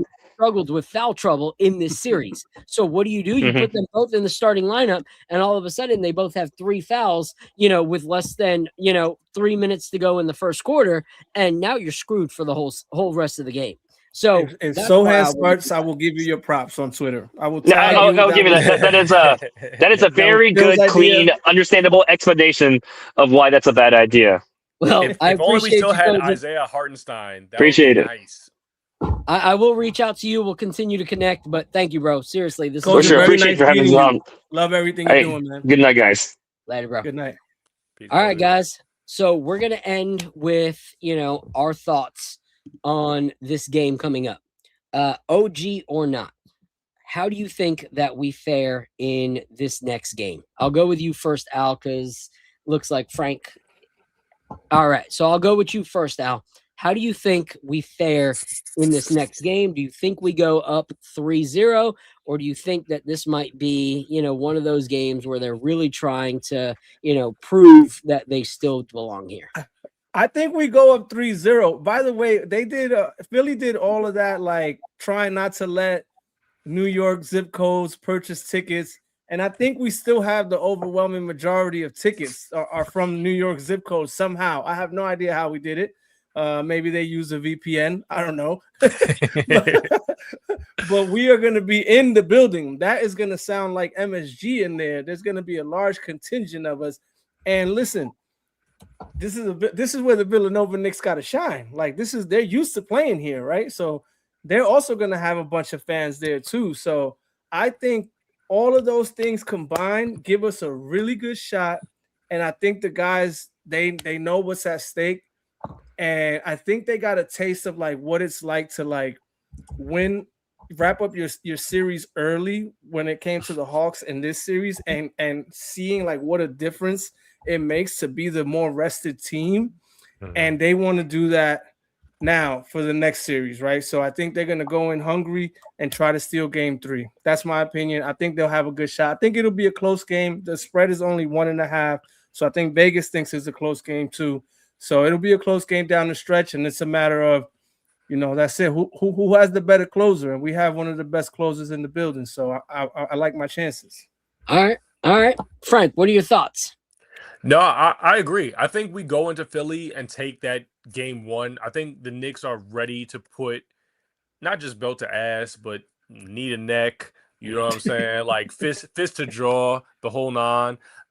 Personally, I would love to see us take that game, but I think that the momentum that we have after the first 2 games, especially winning a close one in game 2, I think that bodes well for what we're going to do in game 3. So I would like to see us get game 3 and then close out the series really in 4 or 5. Yeah. And to Al's point, like, I think that if we can wrap this up quickly and get some rest going into the conference finals, that would be ideal. If we face off against the Pistons again, which again, I'm optimistic, I'm looking ahead, but if we face off against the Pistons again, I like our odds, especially with OG coming back, having a couple games to kind of like recover and recuperate, and then go into Detroit potentially, and then put belt to ass over there with Cade and them. We owe them. We owe them. Yeah, I think we're good if Detroit ends up squeaking by in the Cleveland series. So I think we get game 3. The momentum is on our side. We're looking good. Yeah. If we can close it out in 4, that would be great. If we close it out in 5, I'm still good. I'm happy with the way we look right now, and I think that game 3 is ours for the taking.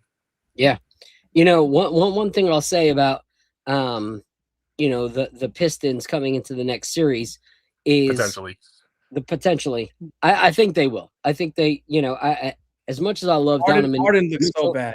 Yeah, as much as I love Donovan Mitchell as a player, I think and as a Mets fan.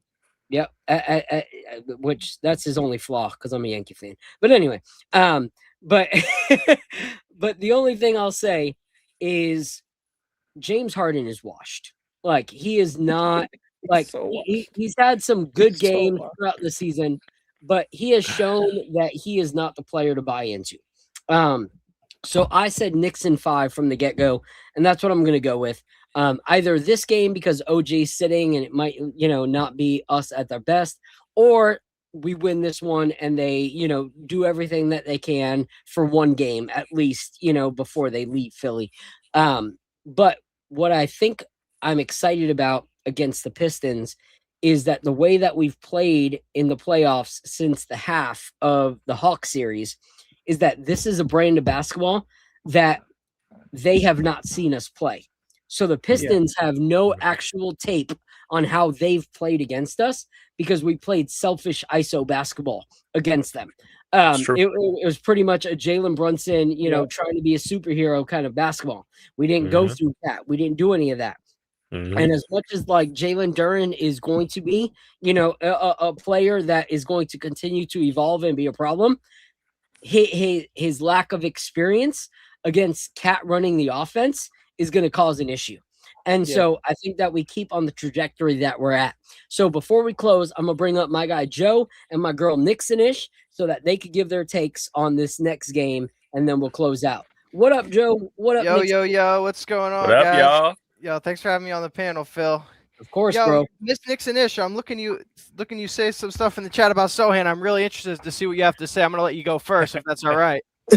Yeah, so talk on what you think Sohan would be a good fit, and then also what you think the outcome of this game will be, our next one.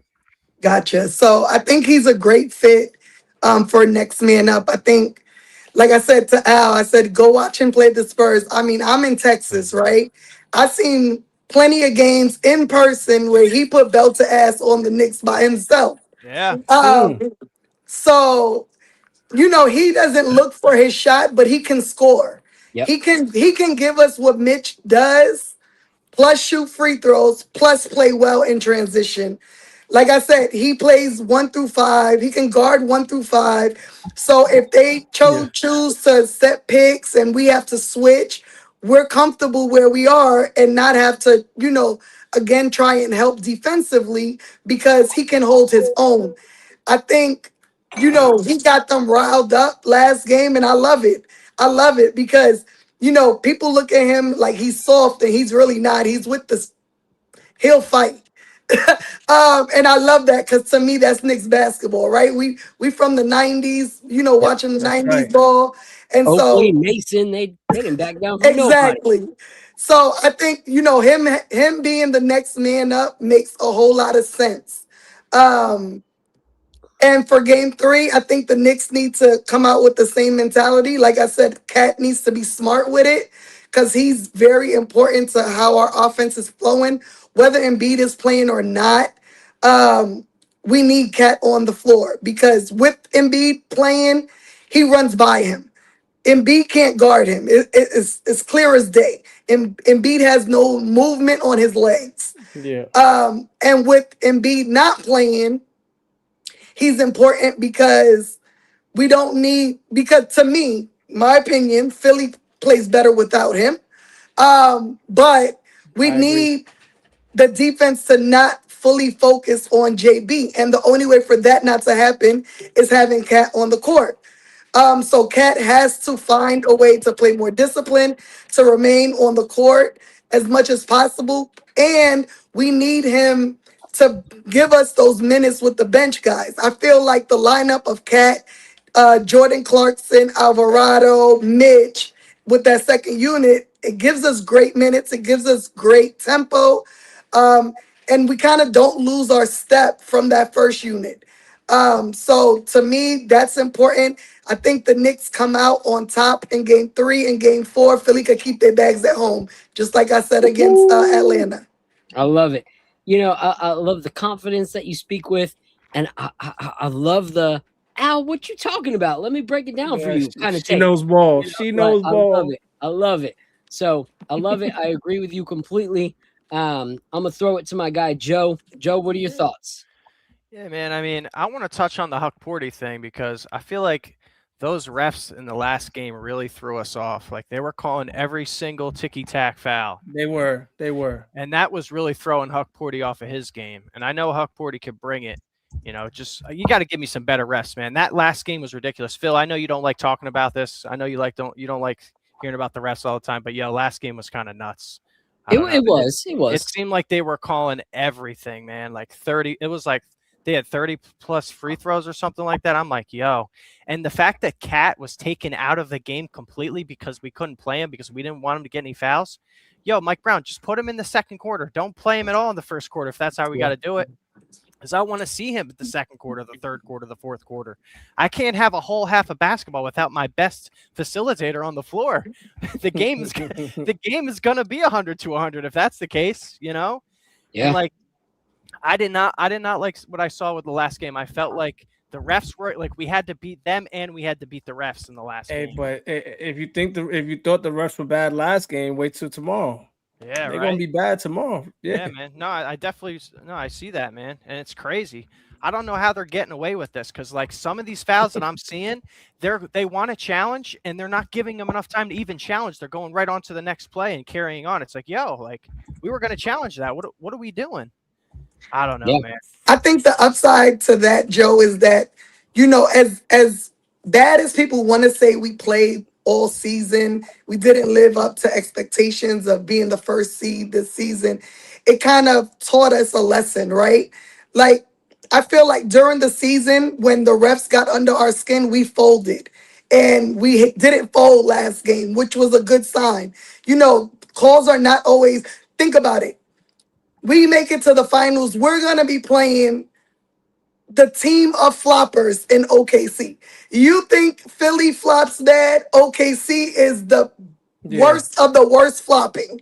And so they're going to get the whistle every time. So we need to be prepared for that. And I think this is a good way. This is a good way to prepare for it.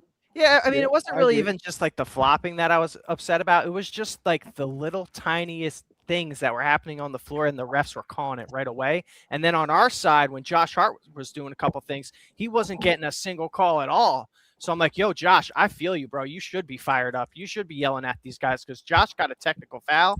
And I was like, yo, why are we compounding the issue? But at the same time, I never like to side with the players. Oh, stop yelling at the refs. I'm always that type of guy that's saying that. But this game that we just saw, it was to a whole nother level. And it kind of got me thinking like, I'm looking at the spread and then I'm looking at the refs and I'm going, okay.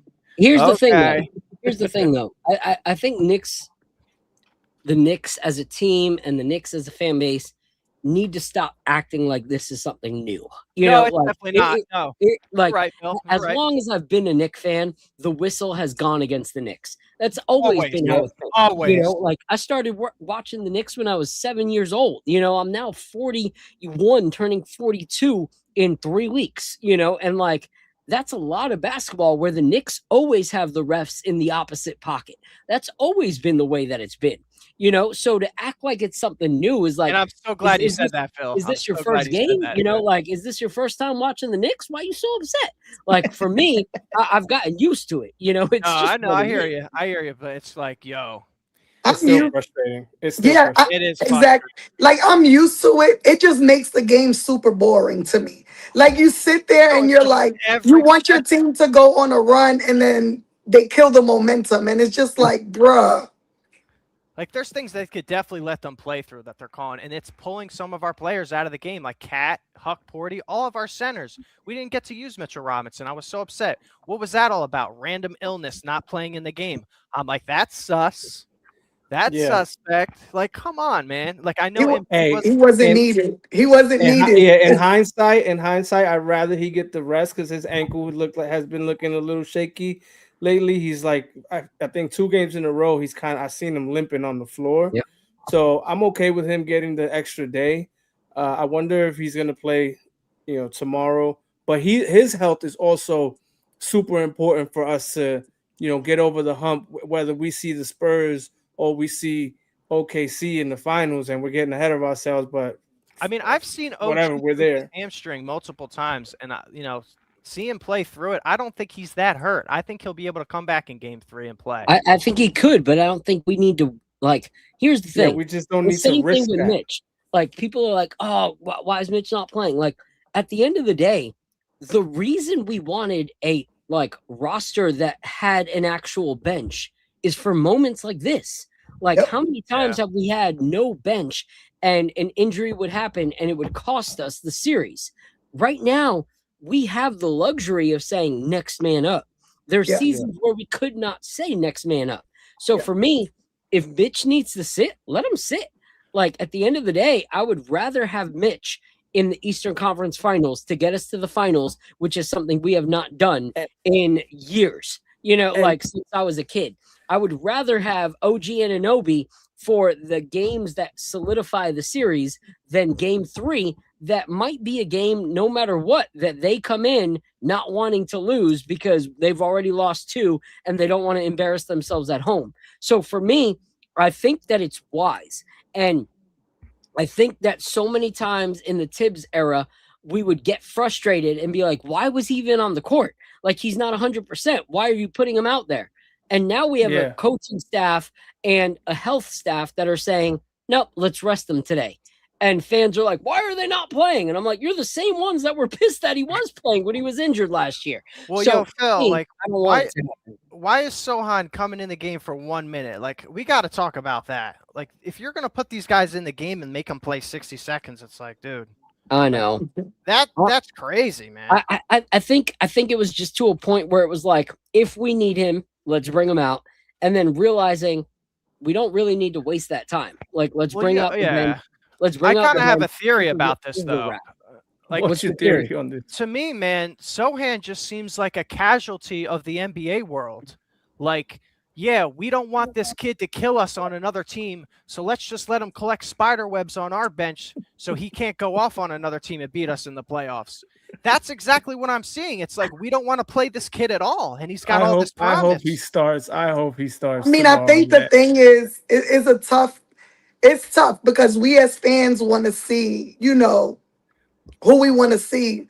But reality is our team is so talented, right? And so everyone can't And we possibly got get, all these people that want to get paid. but That's another everyone can't possibly get minutes, right? Because if you give Yeah. Sohan minutes on a regular, on a healthy team, then who loses minutes, right? Does Yeah. OG lose minutes? Does Mikal, like whose minutes is he taking? It's kind of the same thing with Jose, right? Like Yeah. Jose is really good. He's talented. I feel like he has a good grasp on the offense and the flow of the offense. But is he taking JB's minutes? No, it's not going to happen, right? So that's just the, I don't want to say problem, but problem of having a really talented team. Yeah, But we those are should good have problems. JC's Those are good minutes. problems. A Like, great problem to have. Jason All right, had guys. like 20 minutes. So- he had like 10. I got to wrap it up. So I want to ask you guys, what do you think? With or without OG, do you think we get the W, or do you think that this might be the 1L of the series? I only think we're going to lose one. I said Knicks in 5, and I'm going to stick to that. What's your thoughts? I'll go with you first, Miss Nixon-ish. I think with or without OG, we get the dub. Iman said it best on whatever show he was on today. The Knicks fans are panicking, but we've won games without OG. Yep. We've won games without Mitch. So to be in such panic mode as if we cannot win without him is absurd. So we're gonna win. I thought it was gonna be Knicks in 5 or 6, but the way we've been seeing the Knicks playing, I think it's a sweep. Okay. Yeah, All I right. mean, I predicted Nixon 4 before the season started or the series started. But and yeah, I agree with you. Without OG and Mitch, we can still win. But I just think Mike Brown needs to, I want to see Kolek. I want to see Sohan. These dudes aren't getting any minutes. It's like, Joe, do you have a Sohan jersey? I mean, no. You need to get one, my brother. I think to play OG in game 3 would be criminal. It'd be it'd be weird for a staff that dedicated the whole season to taking care of Mitchell Robinson and making sure that he's healthy, for that same staff to turn around and play OG Anunoby in game 3, understanding the risks that come with it and how valuable he is to our championship run that is right in front of us, would be criminal. So I hope they don't do it. Yeah. And it wouldn't make any sense because they haven't operated that way the whole year based on how they've managed Mitch. So I will hope that they manage OG in the same way. Yeah. So I don't expect him to play, and I expect us to still win. I think the game that we do lose would be game 4 because they will be playing with their hair on fire, and then we wrap it up when we come back home to MSG. Yeah. All right. Well, so, yo, Al, let me ask you this real quick, just before we go. You remember in the NBA Cup, we had Tyler Kolek coming off in the second string, and we had Jordan Clarkson playing together. When is the last time we saw Jordan Clarkson Tyler Kolek connection? Because I feel like that's such an underrated before duo. the Jose trade. Yeah, before I the just Jose feel like trade. it's such an underrated duo that we're not utilizing, that we should use now that we don't have OG. We're not going to have Mitch. Like, these two guys in the lineup together, when they're playing together, they have really good chemistry. I see it in the cup. I think putting Tyler in takes Jose's minutes, and they're not going to do that. I think the only way he's going to see the floor is if injury. Yeah. Listen, I'm full on Tyler, like Kolek. I've always been Kolek. But even though he got better defensively, when you look at the comparison of him and Alvarado, the defense is leaps and bounds better by Alvarado. Even better than Brunson, even better than Clarkson, sometimes better than Shamit. We're just running too many guards, though, man. It's like Deuce and Alvarado on the best floor. defenders. And when you look at the offensive, yes, Kolek is a great facilitator, but he's not as confident as a scorer except from the 3-point line. Jose Alvarado is confident to drive it, can shoot the 3-point, but is also a good facilitator. So they have to look at, like, you know, which can turn the ball over. And he's a pest. And he's a pest. And so I'm going to close with this real quick. This is my run that back. All right. And I'm going to share this real quick. All right. Let's find where you at. Where you at? Twitter. Where you at, Twitter? I'm honestly, I'm worried. Long story short, I just think we have weapons and tools that need to be utilized that'll really help us. That's all. We're in a good position because I wouldn't have any concerns about giving Kolek minutes if someone went down and he needed to get minutes. Exactly. I wouldn't be concerned about playing him at all, and that's a really good place to be in. Go ahead. Here we go. Ready? This was my run that back. Breaking news. The Philadelphia 76ers have reportedly signed 49-year-old veteran. I didn't see that today. To help erase their 0-2 deficit. I did not see that. That's hilarious. Cracked me up. The Knicks are signing J.R. Smith. I personally think we still get this W. Like Al, I think we lose one game, and I think it'll be game 4 back up against the wall. Don't want to get swept. That's the one that I think that we lose. But for me, I'm looking forward to tomorrow, because tomorrow, if OG doesn't play, which I hope he doesn't, this is one of those, all right, Mike Brown, show us what you're made of. Like, where do you make that change? You know, where do you adjust? And so I'm hoping to play good minutes. What? Does Embiid play though, Phil? He's questionable. That's what we're waiting to hear. You know, that makes a big difference. To me, I would play Sohan to match OG's size to cover George and help rebounding. The others can take OG's 14 shots between them. Facts, Nick Yak. That is exactly what I've been preaching, and I appreciate you. So shout out to everybody in the chat. Shout out to Find Way Dre, Knicks in 5. That's wisdom from a Heat fan. You know, your team sucks, but I'm glad I'm glad you're wise when it comes to the Knicks. Hopefully you wake up and you come to the smart side, not the dark side, the smart side. Shout out to Diana. She had nothing but baller takes. We need to have Deanna. That's what I'm saying. Deanna knows. She knows. On an episode sometime. Is this your brother? You said your brother-in-law? Yeah, that's my brother-in-law. So are they married? Yeah. And she's the Knicks fan and he's a Heat fan? Yep. That's tough. Diana, come on. You know better than that. You make that boy convert first, all right? My uncle to marry my aunt, he had to convert to Greek Orthodox. You know, like, same thing when it comes to the Knicks. You know, you make that fool convert before you put the ring on it, all right? All right. So anyway, but I did say that we would make sure, she said house divided. You know, there's wisdom in every house and foolishness in every house. You know, it happens. But he did say that he wants to get together and have some pours and watch a game with us. So I'll try to convert him. That's my guy. But I appreciate the Heat. Ever since they beat us in the playoffs that one year, I can't. Me too. I feel the same way. Since the 90s, right? Yeah, since the 90s. Alonzo and PJ got into that fight with us. You know, I can't stand them since then. I can't stand them since Pat Riley left us to be a snake and go to Miami. All right. But either way, I appreciate all 4 of you guys. Thank you guys so much. Hey, man, thanks for having me, man. Of course. Thank you to Kojin. Thank you to Frank. Thank you to Apollo. Thank you to everybody that was in the chat lighting it up. There's still 273 of you guys rocking with us tonight at 11:15. So I appreciate you guys. If you drank tonight, like I always said, please drink responsibly. Do not be stupid. Do not get behind the wheel. Even if you think it was just a little bit, it's not worth it. Protect yourself. Guard one another. Support Nixon-ish. Follow what they're doing over there. Baller takes, especially from this girl right here. Always love hearing what she has to say. That's why she's always got an open spot whenever she wants to come talk. But I appreciate you guys. Support the channel. Tomorrow there will be a post game after the show with Lee, with Lee, B, Jay, Ryan, maybe Fritz. Saturday, look forward to the Nick Life Crisis.